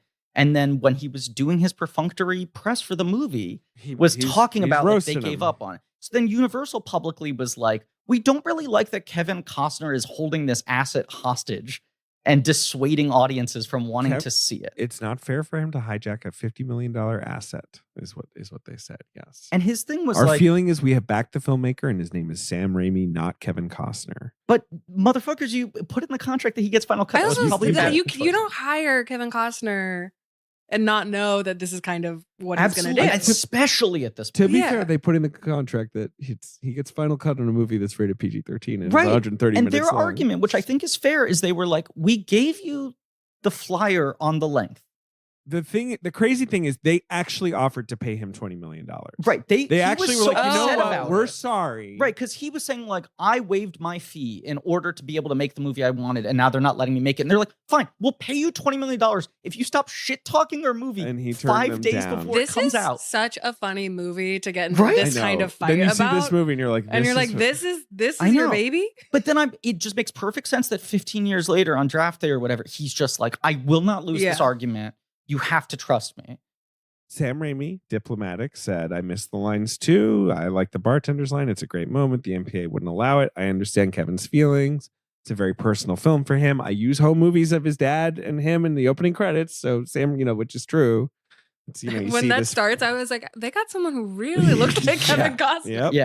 Yeah. He's got a real Costner, he got that like JFK haircut. The things I was reading about the book said that the book is more like his entire life leading up to this moment, and the relationship's a big part of it, but it's also as much about his relationship to his parents. And you can see that a couple times when they like flash back to like his parents in the stand and something like that makes sense that a book would be like also his parents had a lot to do with it. It does make you wish the movie wasn't so squarely focused on just this one relationship. Because I'm sure there's other stuff. Because his relationship with the other ball players is interesting. Yeah, exactly. The scene where he's helping the guy move, that's kind of interesting. Their relationship. Yeah. Like, I kind of do wish that it was like the whole life. That if we Mhm. did like I a want more Citizen with Kane, Simmons. like, Yeah, sure. flash through the whole thing. Yeah.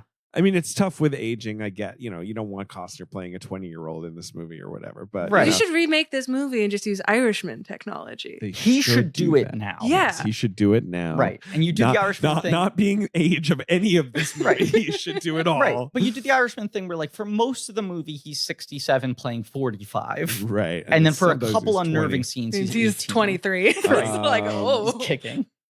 Sam Raimi says, I'm very happy with the film. It's a very real story about someone who grows as a person and becomes worthy of a woman's love. Okay, Sam.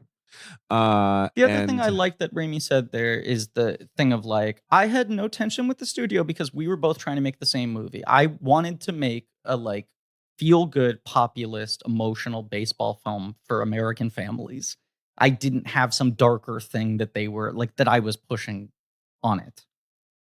Kevin Costner's a real motherfucker in a good way, mostly. But these quotes, I mean, like, he really goes off. I mean, I can't read them all aloud. It's just a lot of he really believes in this shit, even if it's a movie like, that's sort of like a Gentleman's Six at best or whatever. He was at such an absurd level of movie stardom. He had a run that is just so insane. When you look at him from, like, the early 85 90s, to 94, whatever, it's just, like, unbelievable the amount of classics he made. And movies that were not just huge, critically beloved hits at the time, but have all aged into, like, cable TV rotation Hall of Fame, right? Yeah. And then you put Dances with Wolves at the exact midpoint of that golden run. And it's the moment where everyone was like, this guy's getting too fucking big for his britches. He's going insane. He's making this self-indulgent piece of shit. Who wants to watch this 3-hour Western? Everyone in the press is calling it Kevin's Gate. And then it is the most triumphant shit in the world. And I do think that emboldens a guy like this, where he was just like, everyone fucking questioned all of my instincts, and I stuck to my guns, and I could not have been any more right. Where he does, I think, every time he's in a position like this, and he has an instinct go like, I know I'm correct about this, and I don't care who I upset in trying to get there. No, he was never people's sexiest man alive. Kind of absurd. That's shocking I feel like that's messed up. Yeah. Like, they really had to give it to Harry Hamlin in 87? Yeah. Come on, people. Because there was a period where he was one of the sexiest men alive. Yeah, It's and true. you also feel like he's the guy they would have created that title for. Like, it would be Right. called People Magazine's Kevin Costner of the Year still today. Can you guys tell me who the last sexiest man alive was? Paul Rudd, Paul Rudd. Oh, right. Ghostbusters Afterlife. Because yeah, it was Afterlife, It's and then always also fucking that twin show where shit. he's twins, maybe. Oh, yeah. Or Oh, no, and the- Shrink and the Next Shrink Door. Show. It The was Shrink Next Door. right. Yeah. It was Ruffalo who was twins. Yes. No, but Rudd also did a twin show that no one remembers. Oh, He right. did the cloning show. What cloning show? He did a cloning did- show. You're pointing at Olivia like she No, did it. I No, knew 'cause I she knew that knew. he had a clone show. He did a Dayton Ferris cloning It was like show. a Netflix. Yes. Living show? with yourself. Yes. Yeah. It's some weird shit I on watched- streaming television, man. I watched all of it in one night. You watched all of it? I'm a big Rudd stan. I love Rudd. And I watch it, and I think on a, like, technical level, the thing that all these actors love to do where they act against themselves or Right, whatever, right. he does that incredibly well. But it is one of the most peak TV shows I've ever seen where I'm like, this is a movie. This is a movie, and I'm now watching hour 8 of this, Right. and you're trying to find subplots that do not need to be there. This thing should be over, and the season kind of ends on a cliffhanger. They will never do another season of that. If that was a movie, I would give it an 8. As a series, I give it a 2. Well, Do you guys think this movie could be a TV show? sure. Why not? Give me a I'm baseball just thinking- TV It's show. I'm just all the thinking, one like, game for however yeah. many seasons they want to Because go. I was just thinking, like Inning this 2, movie branched off. specifically, Yeah. is never. This get made. movie doesn't even work on streaming as No. a movie. No. Like, this does not Baseball, get made. I feel like they've tried, obviously. There's been various baseball TV shows. Yeah. It does seem fit good for movies. It's great for movies. I know. It's a little less kinetic, so it's probably easier to do all of the Kinda sports need stuff. it on a big You screen. kinda Oh, need it it is on a big nice on a screen. big screen. But you know what else is nice on a big screen? Everything. Yeah, movies. It's nice to True. see things on big screens. Yeah.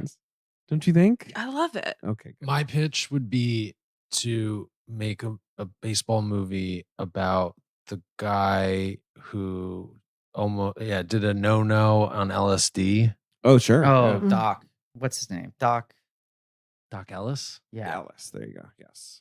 That's an incredible story. Yeah. Yeah. Have you seen the documentary that's like largely animated? Yes. About it? Yes, So good. which is cool. So good. David Wells pitched a perfect game in '98, I think, and for the Yankees, and said he had like a 5-alarm hangover during the entire thing. He'd been partying with Seth Meyers, Bill Hader. No, not Bill Hader, but like Lorne. He'd been partying with SNL people or something. I don't want to jinx it, but now that we're talking about it again, we still haven't fucked up this entire episode. We actually haven't met. All the jokes have been good and like great insights. I haven't taken any notes. Like You- for the edit. notepad That's is- true. You haven't. Nothing. You clean. I'm You cleared I'm the sitting next to machinery. Ben. It's a blank legal pad. Clear the machinery. If we're wrapping up, I mean, really We are quick, wrapping we up. should probably thank some of the sponsors for the episode. Boys noise canceling headphones. Are you tired of listening to boys? Got some out. Too much noise from your Sure. boys? Yeah. I got it. Okay, great. AT or T, you have to pick now. Hey, you have a problem with lunch? You're starving? Food jar, put in your mouth. No chefs were involved. God, I forgot how many ads we crammed into this episode. Okay, a new service, jar. Cod Pass. Ding dong! Oh yeah, sorry. Ding dong! Here, let Who me can open the- plant a rose pod? All right. What's the Riley monologue? Just throw. Right when Riley hits the mound, he's like, just throw it. Don't worry. I mean, about it. it's now like it's a line about a line about a line, but the fucking moment in Moneyball when Jonah Hill plays the tape to Brad Pitt of the guy not realizing that he hit a home run, and he says whatever, like it's hard. How can you not get romantic about baseball? Every time there's one of those lines in this movie where it's like just pitch, I'm like, how can you not get romantic about baseball? I love it. I love anytime he's talking to himself. I Yeah. love him talking to Riley. Yeah. I don't really know why he sends the baseball to Brian Cox with "for love of the game" written on it. He says, "Tell him I'm through." I know he's Right. I know he's saying I'm retiring, which makes sense. I right? do think the moment where his trainer like looks at the ball and then looks back is kind of nice. Like I Yeah, think it's it's just nice. like a nice. I like the shot of the ball. Yeah. Does he write a ball for the nephew as well? No, he sends it to the nephew, and then I think the nephew looks at it and is like, "This is not for me." Like hands it to Brian Cox. To Brian Cox, who of course plays Gary Wheeler. Wait a second. What? I cannot believe it took me this long to say the most important thing that needs to be said. What? Am I wrong The crack that of the bat. the crack the bat? Am I wrong that the Gummo kid is in this movie? The kid from Gummo is in this movie. The kid from Gummo in the bathtub with the bacon taped to the wall. Yo, I mean, Oh, I know who you're wait. talking about, but Who? he's in this movie. I think he's in this Is movie he for the like 3 shots. Who is he? Yeah, because I mean, he was just a creepy Yes. looking kid. Oh, Jacob my God. Reynolds fuck! I almost missed it. is in For the Love of the Game briefly. As who? I don't. He's let's like not- in the locker room at the beginning when Kevin Costner is talking to Greer Barnes. He looks like a little rat. He's got like a- long head. he's like a you bad know? boy. He's or credited something. as Huh. Wheeler's nephew. Wheeler's He's the nephew. He's the- Okay. He's the nephew, and he That's what he he thought of him. delivers the ball to Cox. That's him. Wow. This is the perfect episode. Fuck. Well, any other big scenes we need to talk about? Cutting his hand. Little Jenna Malone. I might just do a little talk about the Jenna Malone career, right? Yes. Well, She before was we a jump premier in, young actor. do you guys know why Jenna Malone was in the news recently? No. Oh yes. She Yeah. was part of or witness to citizens arrest. Yes, it she like seemed? spearheaded a citizen's arrest Right. of a man who was kicking a dog. I And she just saw was some like sort of talking on montage. Yeah, of she was people just talking about it on the news, and she wasn't the chyron wasn't like Jenna Malone actress, it was just like woman. I Like, sent this to Ben yesterday before I had started watching this movie, and I don't think I knew Jenna Malone was even in this movie. But I sent it to Ben and Ben's girlfriend right away because the headline I saw was Jenna Malone hits a reverse Paw Patrol, performs citizen arrest right because to Ben, of rescue course, a dog. famously Now, cried at Paw Do you know Patrol. this story, Olivia? no. Ben was on a plane with his girlfriend. Uh-huh. His girlfriend looks over, sees Ben sobbing uncontrollably, like something horrible has just happened. Mhm. And goes, "What's wrong?" And Ben points forward. The plane is on the runway. It has not taken off yet. Okay. Ben is peeping, as he's wont to do. Sure.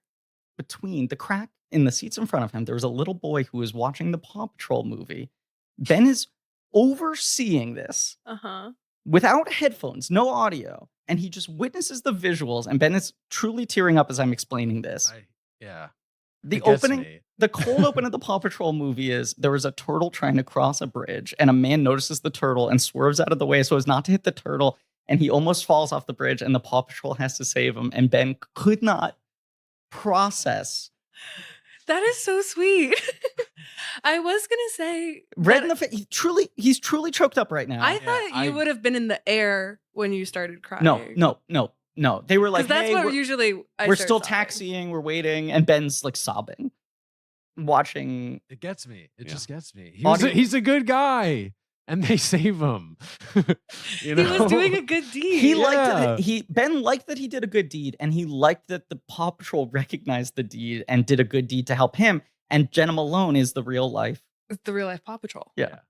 Though they did kind of beat that guy a little bit too much. It seemed like they were really wailing on him. Like they kind of there's like a construction worker in that video like beating the man with a pole. Like it's really crazy. But Jenna Malone saved the day. She has this run. This is the peak of it, where she is Hollywood's preeminent, a little bit rebellious daughter.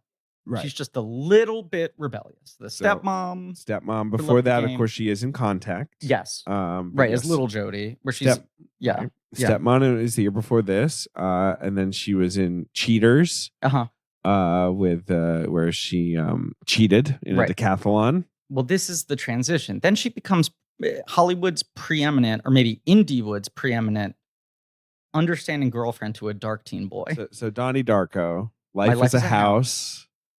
Dangerous Life of Altar Boys is a big one. United States of Leland, remember that? Baby all these dark Gosling. boys, she gets them. No one else does. Saved. She's kind of the lead. That's her. And that's finally she is the thing. I remember her in Cold Mountain, where she's like, I'm one of the people in Cold Mountain. Because that whole movie is like Jude Law's like, what's your deal? Like, I'm Philip Seymour Hoffman, and I'm in Cold Mountain. I'm in this over here. I'm Natalie Portman, and I'm in Cold Mountain. Well, she's really good in that scene. They're that was all kind good. of a They're whoa. Good. Yeah, I just think it was a weird choice that every time an Everyone established did it. actor has to introduce themselves by saying, I am blank name, and I'm in Cold Mountain. My actual legal name. Right. I'm in Cold Mountain. Yeah, Ballad of Jack and Rose she's kind of the, what is she in that? No, she's not a big part in that. I'm trying to remember. She kind of blows up on the internet when she's in the Hunger Games. Oh, right. She is a big fan favorite. Fire. She's Johanna. She's a big fan favorite from that movie. And she's really good in Inherent Vice. She's never left us. No, she's really been working for that's the thing. 30 It's always years. felt like it's Jenna's time, concluding. I just think it's funny that she had such she and Evan Rachel Wood though were really in similar spaces. Right. She had such a type, and then she transitioned to a new, very specific type. And then her career's never waned, but she just does a lot of shit now. Yeah. It feels like maybe she could have been Kristen Stewart at one point. That's the thing. Yes. She never quite got to superstar or whatever. She's in Neon Demon as well. Neon Demon she's good in. What? No. I was agreeing with you. She's bad, or she's a lot in Pride and Prejudice. She's sort of weird casting in that movie. She's really she's American. Not to and call the cops on her. It's Pike, Mulligan, Malone, Knightley is a bizarre grouping. Is she the one who's she's the silly I'm 27 years old and I have no prospects? That's Rosamund Pike. Okay, great. No, she's the littlest one who gets in trouble and marries someone she shouldn't. But she's Lydia. But Into the Wild, she's really good in. I don't really remember her in that. She's the sister. Oh, I do remember her. She is good. She's really fucking good. That scene is really wrenching at the start. The Messenger, she's exceptional in. Yeah. That's sort of a forgotten movie. Oh, I forgot I saw that movie. That movie's really upsetting. It's very sad. She's in Sucker Punch. Then she gets cast. Oh, she one of the girlies in Sucker Punch? I think being in Sucker Punch actually is actually a career curse. Yes. Because Jenna Malone, Emily Browning, Abby Cornish, and Vanessa Hudgens are the Sucker Punch. You know what's flawless about too? That was coming off of 300. He got the 5 hottest actresses in Hollywood to all commit to that movie. And that film was announced as Emma Stone, Evan Rachel Wood. It was the 5 biggest in that age group. And then one by one, all of them dropped out. And the people who replaced them, all of them had the setback of that movie. A tough career. I watched that movie a bunch in high school because my friends and I would just get really stoned and watch Sucker Punch. That is certainly and that's kind of the only way to watch it is being 16 years old pretty high. I resented the fact that when the movie came out, I was no longer 16. Yeah. That I like the window had closed. It's like that version of Sweet Dream starts playing, and you're like, "This is kind of cool." You know who is a snack? Who is an old school crackerjack in Sucker Punch? John Hamm. No, although he is obviously snackable. No, Oscar Isaac. Oh, yeah. Okay, so it was originally Amanda Seyfried, Evan Rachel Wood, Emma Stone, and then the two people who stayed involved were Abby Cornish and Vanessa Hudgens. It's tough. But the three big That ones movie's all dropped bad. out. That by the way. movie is It's like bad. really kind of reprehensible. Yes, it is. Plot-wise. And it's one of the reasons I am very skeptical of the sort of like Zack Snyder, oh, he ain't so bad. I'm like, I don't know, man. Sucker Punch is a pretty tough watch. Yeah. Anyway, and now everyone's gonna be mad at me, probably. Jenna Malone. But do you remember Jenna Malone was announced in Batman vs. Superman? And everyone's like, she's playing Carrie Kelly. She's playing Robin. They're going to do the coolest Robin. It's going to be Carrie Kelly. Because she cut her hair short and she did the red hair. And everyone's like, she's fucking Carrie Kelly. And then she was not in the movie. And she's in the extended cut. And I feel like it's a scene where like Lois Lane goes to research something. And she's like the woman at the desk who checks the thing on the computer. Correct. She was not playing, Batgirl or Robin or anything like that.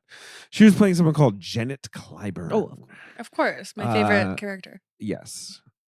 For the Love of the Game opened on September 17th, 1999. It opened September.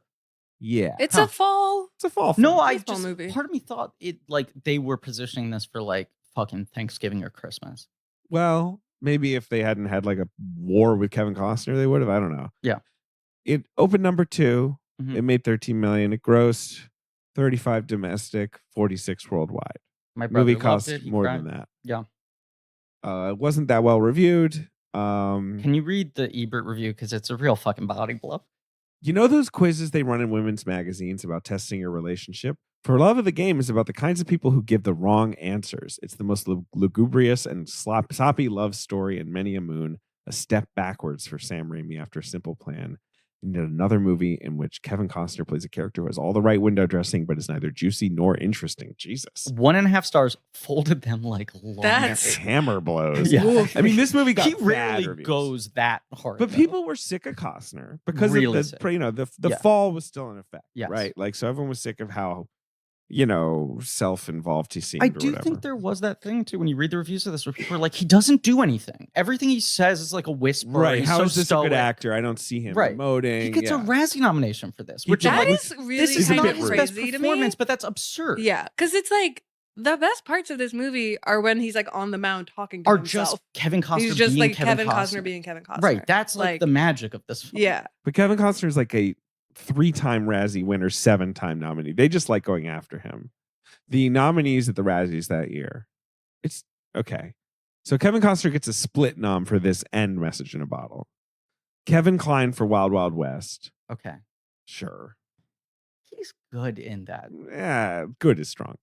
Arnold Schwarzenegger in End of Days. I think he's fine in that. These are yeah. all just I kind mean, of the like, Razzies are they the suck. worst. Yeah. Robin Williams in Bicentennial Man. All right. Correct. Fine. no Correct. problems there. And then Sandler winning for Big Daddy. They hated him. They did. That's But weird, that's though. stupid. The Yeah. Razzies would love anytime They there gave was. Bruce Willis. Obviously, they recently had this whole thing Right. with Bruce Willis. But the year before, they gave Bruce Willis Worst Actor for Armageddon. Like, he's Insane. great in Armageddon. Yeah. Like, that's They- just stupid. They love anytime there's a new star they can pile on and then they can like fucking attack them for years in a row. What was the other thing I was gonna say? Who razzes the rude. Razzies? They fucking You suck. better start. Yeah, we razz the Razzies. That's what we do here. Because this came up, I feel like in the Simple Plan episode, I was noticing just because this is the peak moment. Jenna Malone, I was like, did this movie get any nominations? Right? And the one I found, Did she get a Kids' Choice Award? it's weirder. It is weirder. Jenna Malone received, let me just get the wording of this correct. A Blockbuster Entertainment Award nomination for Favorite Supporting Actress, Drama/Romance. Yes.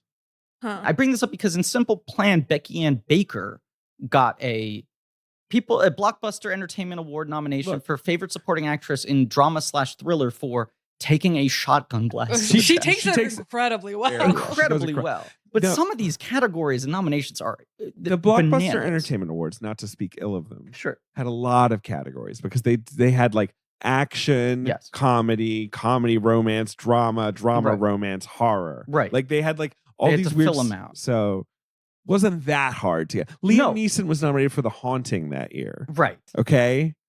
I'm trying to give you some others. I was just looking going back. down recent winners. Well, the fucking they're done. They ended 9/11. They couldn't get over 9/11. Truly, they were like, out of respect to the climate, people are renting less videos. We will not be doing a ceremony in the wake of 9/11, and they never started it up again. Huh. There's an insane sort of very portentous quote I read about like the landscape has changed. People are not bringing home video cassettes in the wake of the terrifying tragedy. But the thing I read was that the first year, because their whole thing was like, we want to be the Oscars for the stars that people love who are never going to win an Oscar, like Schwarzenegger, Stallone, like all these actors. I'm sure I'm reading this and are like, thanks. You're telling me. Doesn't Stallone have an Oscar? No. Oh, okay. Nomination. No. Never mind. But the first year they had separate categories for theatrical releases and home video releases. But the home video release nominations weren't for direct-to-video movies. They were movies that had recently been released on video. And they were like, it was this clusterfuck where they have like 18 categories for each genre and then doubled into both theatrical and home video. And it was like Sandra Bullock won Best Actress So for did you get it like Speed 2 years twice. in a row? No, Oh, the just same like in this year if the release goes. So they were like, she won Best Theatrical Movie Actress. And she was like, thank you. And she sits down and they're like, and the nominees for Best Actress in a Home Video Thriller. And she was like, I have to fucking get up there again? I just think this is such a weird fucking thing. We want to have the entertainers who are truly public favorites, like Arnold Schwarzenegger, Sylvester Stallone, John I'm going to Claude Van cut you off. You got to stop. It's the last thing. Can I read one final thing? Okay.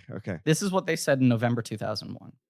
Due to the uncertainty of the times, we can't predict consumer response to our show, nor audience behavior, especially media viewing habits, all of which are being affected by world events.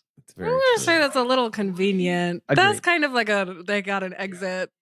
Wait, I have one thing to say about Jenna Malone in this movie. Please. Which is that this is just kind of a plot thing, but when she's at USC and she sees him just like eating at a cafe and her friends are like, Heather, she's not like, that's my old stepdad. She's just like, hold on, I got to talk to this old man. Yeah. And then he kisses her on the forehead. Do you think she explained what was going on? I would be so freaked out if I saw my friend. There's also the weird scene on the team's private jet where the other players are holding up. I didn't get what that was. They're just guessing how old she is? Is that what it is? That's what I thought it might be. And I was like, there's no way it's something that disgusting. Right. I don't know. I didn't like that one. Yeah. I didn't like that moment. Look, I mean, there's little tinges of impropriety to this movie, even though it's an autumnal baseball movie about a man. There's that part where he's like kicking the flashlight, but he's like down under the sheets. Right. She goes, what are you doing? She's like, what are you there? doing down there? And it's like, well, some. okay, if Kevin Costner is down there, you should just say thank you. But he's Absolutely. getting the flashlight, and then he's like, it's a vibrator. And he's like, no, now I understand why there's so many. Oh, he said, she goes like, you found my flashlight. And he goes, oh, it works as a flashlight too? Yeah. And then he says like, now I know why there's so many batteries down there. And it's like, you're making jokes about her fucking your flashlight, and also you're not going to go down on her? Yeah, it's like that whole scene is like really weird. Really strange. I wanted to ask Olivia what you thought of the title of her column. What? Oh, it's called like Sense and Sensibilities. Sense and Sensibilities. She hates it. I'm She has like, to write what about lip. journalist and what are you writing about? Yeah, this is a for? classic like you could live like that on a column in a magazine in the 90s. yeah, but just like the making, like, apartment is beautiful. You're making $200,000. Yeah, I think we're card, supposed no to one's think checking, just every column night. with her face next to it. Yeah, her She face is writes in the column. Each article She on has- a different notepad. Yeah, she has a notepad just for lip gloss. Right. I was like, that's crazy. She doesn't She's like, need Costner. I'm working on 4 pieces. The only They way I all can get a visually show notebook. this is they each get a separate notebook, and then I have one notebook just for grocery lists. Wow. It's such a weird. She's It was one of organized. those things where it's like, do you know what? Have you met a journalist? Yes. Like 3 notebooks. That's where it feels like this character is out of a Meg Ryan rom-com, Yes. where we don't have to worry about realism. No, Meg Ryan would be really good in this movie. I also think Holly Hunter might be good. Either one Holly would be Hun- good. well, Yeah. Holly Hunter would, that she's overqualified. She'd Yeah. be incredible. Yeah. I said Helen Hunt. Maybe that's rude.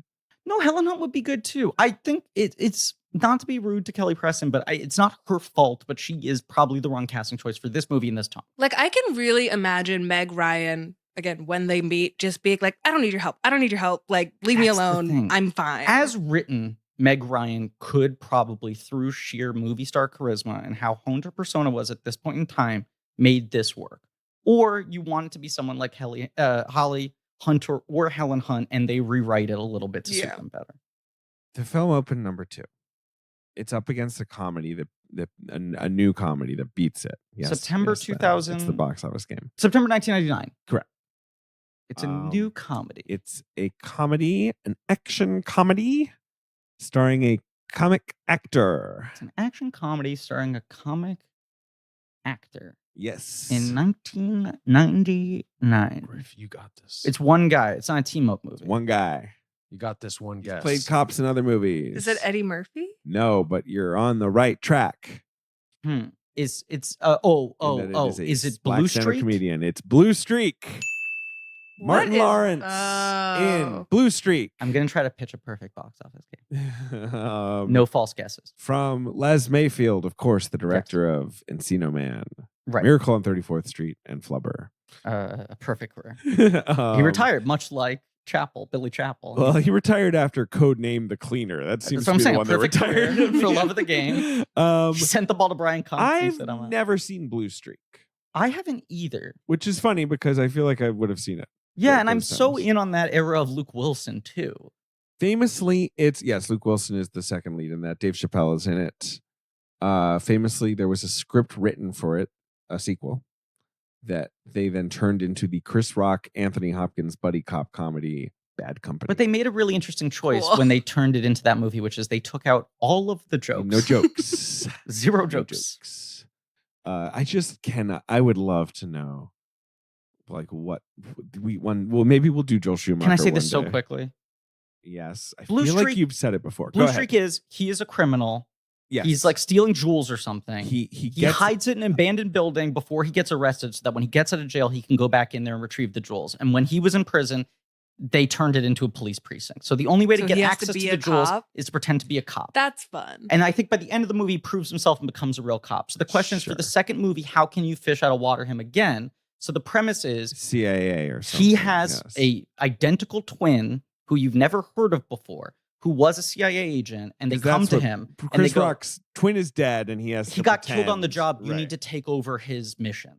So you heighten it to CIA. And then, in Bad Company, it is Chris Rock playing a serious CIA guy who died and now has to fill in for his brother. He's like, what are you talking about? I don't CIA. I don't know. Whatever. He maybe has one joke in that movie. And Anthony Hopkins is like, you must be serious now. Come on now. What are we talking about here? This is international espionage. On set. Can you make it out to cash?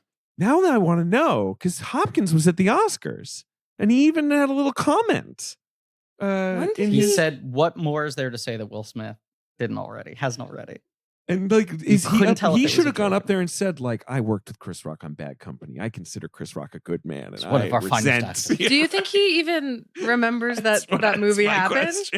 I sat him down and I'm like, come on, Tony, you remember this? Do actors just kind of forget the bad ones? I mean, like, Anthony Hopkins has made a few bad ones. Yeah. Right. He's got some memory holing he could do. Right. All right. Okay. Blue Streak. Number 2 is For the Love of the Game. Mm-hmm. Number 3 is the biggest hit of the summer. We discussed it on this podcast. Armageddon. No, the biggest hit of the summer. It is Sixth Sense still holding strong because it was later in the summer, late August. It was an August film. Yeah, the biggest hit of the summer was Phantom Menace, David, but that was that's May. I guess that's true. Yeah, but come on, the Sixth Sense. Yes, humongous. The story of the season. Yes. Number 4 is a horror film starring a female actress. Okay, I'm gonna try female actress. I'm gonna try to go for. I'm trying to pitch a perfect box office game. I'm gonna see if I can do this without any further hints.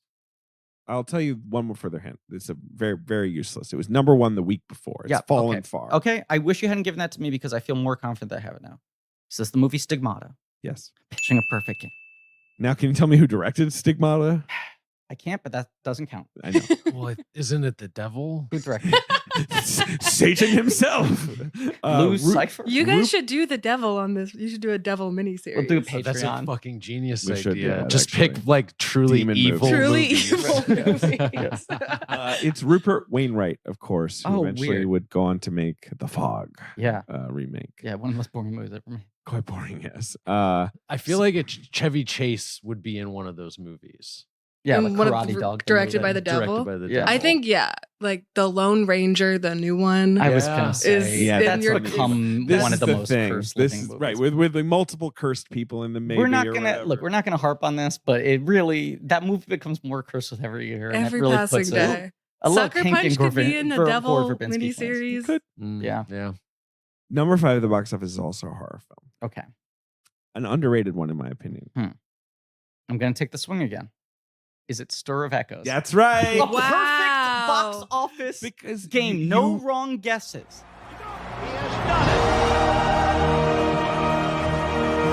Griffin. Because you remembered, of course, that Stir of Echoes is very similar to Sixth Sense, Yes. and kind of got its own lunch. And I was like, David says it's underrated. 'Cause It's he because loves there must his- be some bacon on that loves his dish. bacon. Yeah. Stir of Echoes, good movie. Also in the top 10, Runaway Bride. Mhm. Still hanging in there from July.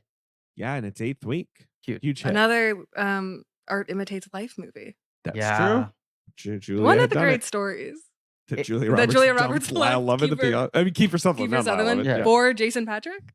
It is for Jason Patrick, right? Yeah, Yeah. Kiefer's best friend. For Love of the Patrick. For the love of the Patrick.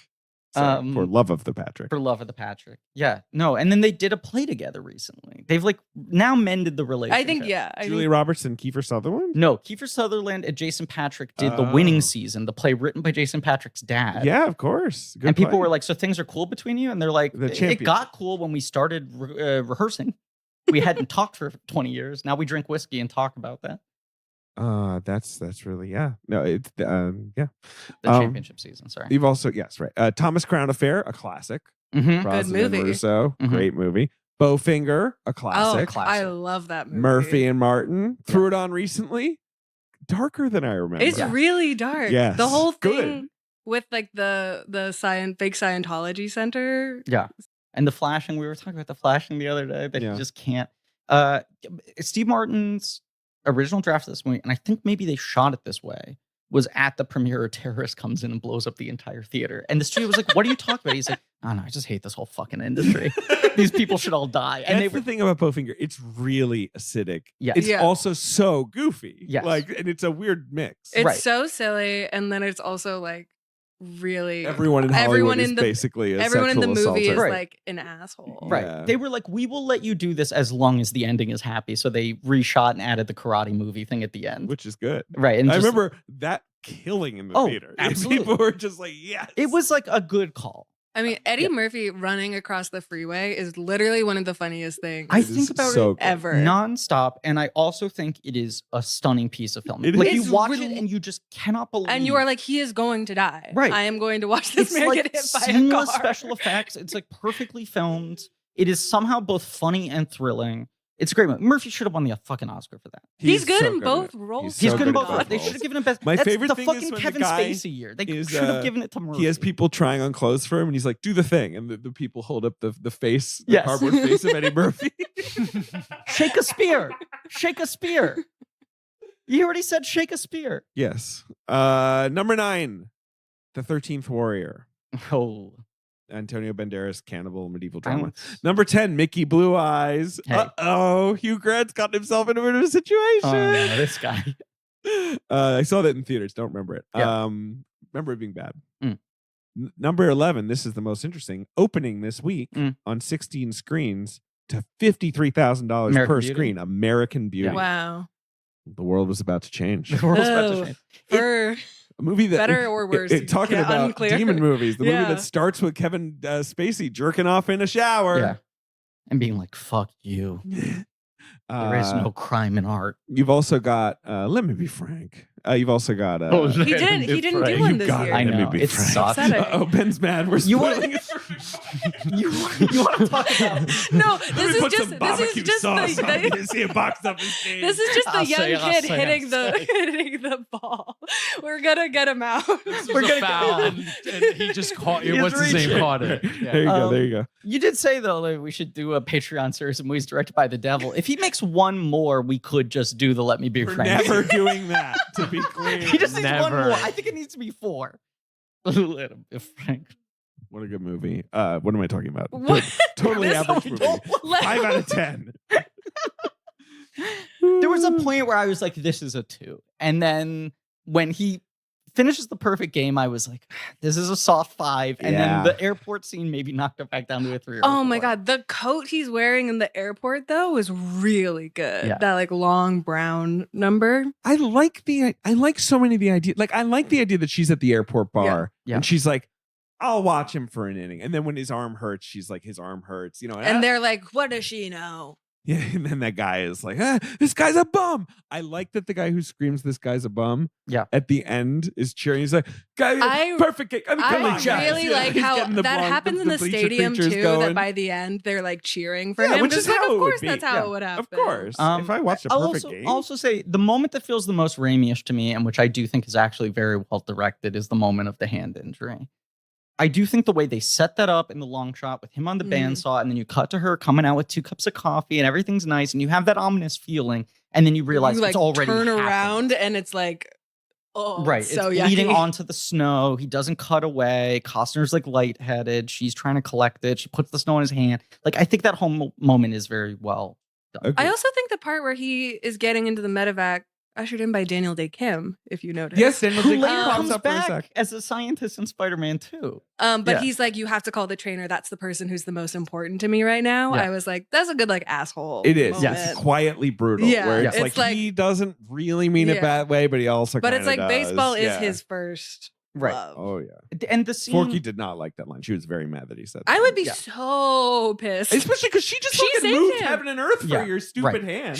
Oh my God. And she's driving down the mountain, which is like, if you've ever driven on a mountain, it's Never. one of the scariest things you can do. No, thank you. Yeah. It's awful. Hate it. The switchbacks and all It's that. Yeah. A nightmare. And to do that while your love is like bleeding out next to you, Yeah. I'd be over the cliff. I do like it is the moment. That's just Taking a shortcut, baby. It is the moment in the movie where I maybe agree with Kelly Preston the most is when he comes to that fucking event and she's dating that pretentious guy. Yeah. And he's like, what's going on here? And she's like, it's been 4.5 months. And he's Yeah. like, well, you know what I've been doing for the last 4.5 months. And she's like, you have never asked me once what I was doing the last 4.5 months. You just didn't even consider. He's married to the game, but Married. eventually he'll have to retire. And then you get all Costner all the time. Yeah. But See, I do like good. when he like puts John C. Reilly to bed and then he goes to his own hotel room and just starts sobbing. Like he's really like, oh man. It's kind of cool It's to see kind of- Costner yeah. sobbing It a is. wide And it shot. makes sense. It's so much wound up, His hotel room, by the way. gorgeous. He Very got nice. the real, he's the star. I want want to be that kind of a famous person where you go to a New York hotel and the guy is like, of course, Mr. Costner, I have your fake name ready. No one's gonna be bothering you. I love like celebrity fake names. in What's his movies. fake name in this too? It's It's something from a movie, right? Or a TV show where it's a I character. don't remember name. what it is. Do you guys have one picked out for yourselves? Yeah. Producer Ben Hosley. AKA the best. Perfect. I Yeah. can't type all this out. Yeah. In Notting Hill, she does like Disney names. Right. She's like, it I'm is classic. Pocahontas. It's like Fred Yeah. Flintstone Yeah. or whatever, right? I don't think Pocahontas would be a good idea. no. This is so. I'm sorry. Can I just read this quickly? I know we're done. I just have to read this What? quickly. I was trying to see if I could find what the fake name is, but I found something even better. IMDb trivia, so take it as you will. It was reported that Kevin Costner was angry with Universal Pictures because they cut his full frontal shower scene, not tush. No. Costner told Newsweek that the studio lacked real courage by They- insisting the film had a family-friendly rating. Studio executive told New York Magazine that a test audience in Arizona gave a thumbs down to Costner's manhood. Quote, the audience giggled at Kevin's penis. I want to. Okay. There's Then no in focus way. groups, they said, do we really need to see Kevin Costner's penis? There's What no does way that that is true. mean? Yes. Is it big? Is it small? Is it? I'm not saying weird? it's It true. might be weird. I'm I saying would love to see it. I would love to see it I as well. was- Please. Kevin. look, I was noticing some bulge in this scene, in this movie. Sure. From time to time on the mound. He really looks does. good in the baseball pants. He looks good. It's a good look for It a is guy. a baseball really Pants. strong look. It's the best sporting uniform, Yeah. right? Yeah. Mm-hmm. It's the 'Cause most it really- flattering. yeah. and It's a stuff. handsome I like uniform. tennis wear. Oh, well, tennis Sure, wear is sure. really, But it's a little They're less- in like a little Yeah. short and like. Yeah, but it's a little less like brassy, the tennis. I also stuff. like Yeah. that on a baseball team, the coach has to also wear the I do too. Little old guy. You gotta give me a shot. Remember I when Terry Collins? really did that? am like, what was going on with Costner's penis? Do you want to Why text were him? people laughing? Yeah, can you call him? And you get the feeling that Ben Hosley isn't producing against left-handers. He isn't producing against pinch hitters. He isn't producing against the Yankees. He's producing against time. He's producing against the future, against age, and even when you think about his career, against ending. And tonight I think he might be able to use that aching old brain of his one more time to push the sun back up in the sky and give us one more day of podcasting.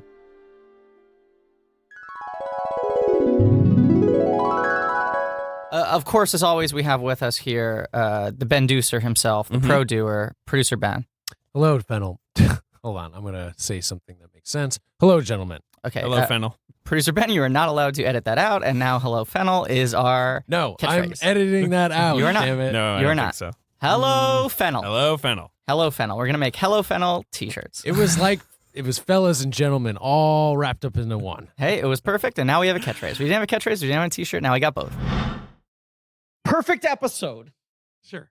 Perfect episode. Olivia, thank you so much for being on the Oh, show. thank you guys for having me. Do you have anything you want to plug?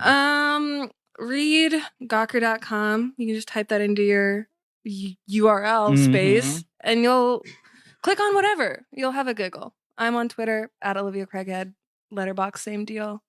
I assume Great on that. Gawker's going to do a For Love of the Game month soon. Oh, absolutely. A whole month. Yeah. We're doing a whole month devoted we to this asked seminal film. John C. Reilly every question you've ever wanted to know. Oh my God. Those articles are so funny when I the love person is like, I don't really remember shooting. What exactly are you calling me about?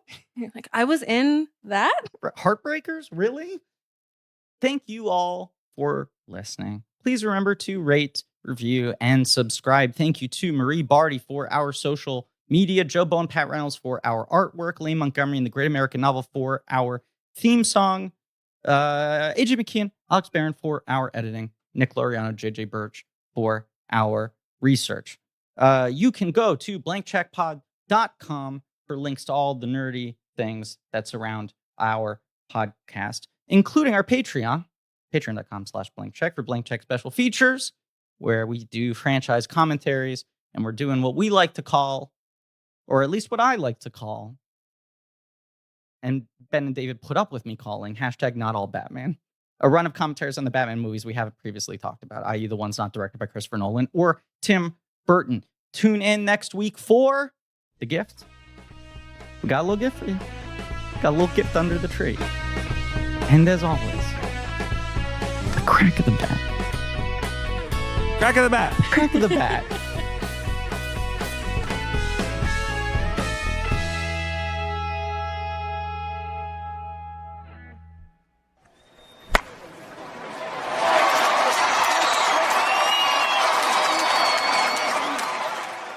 Did I blow up the mic on that?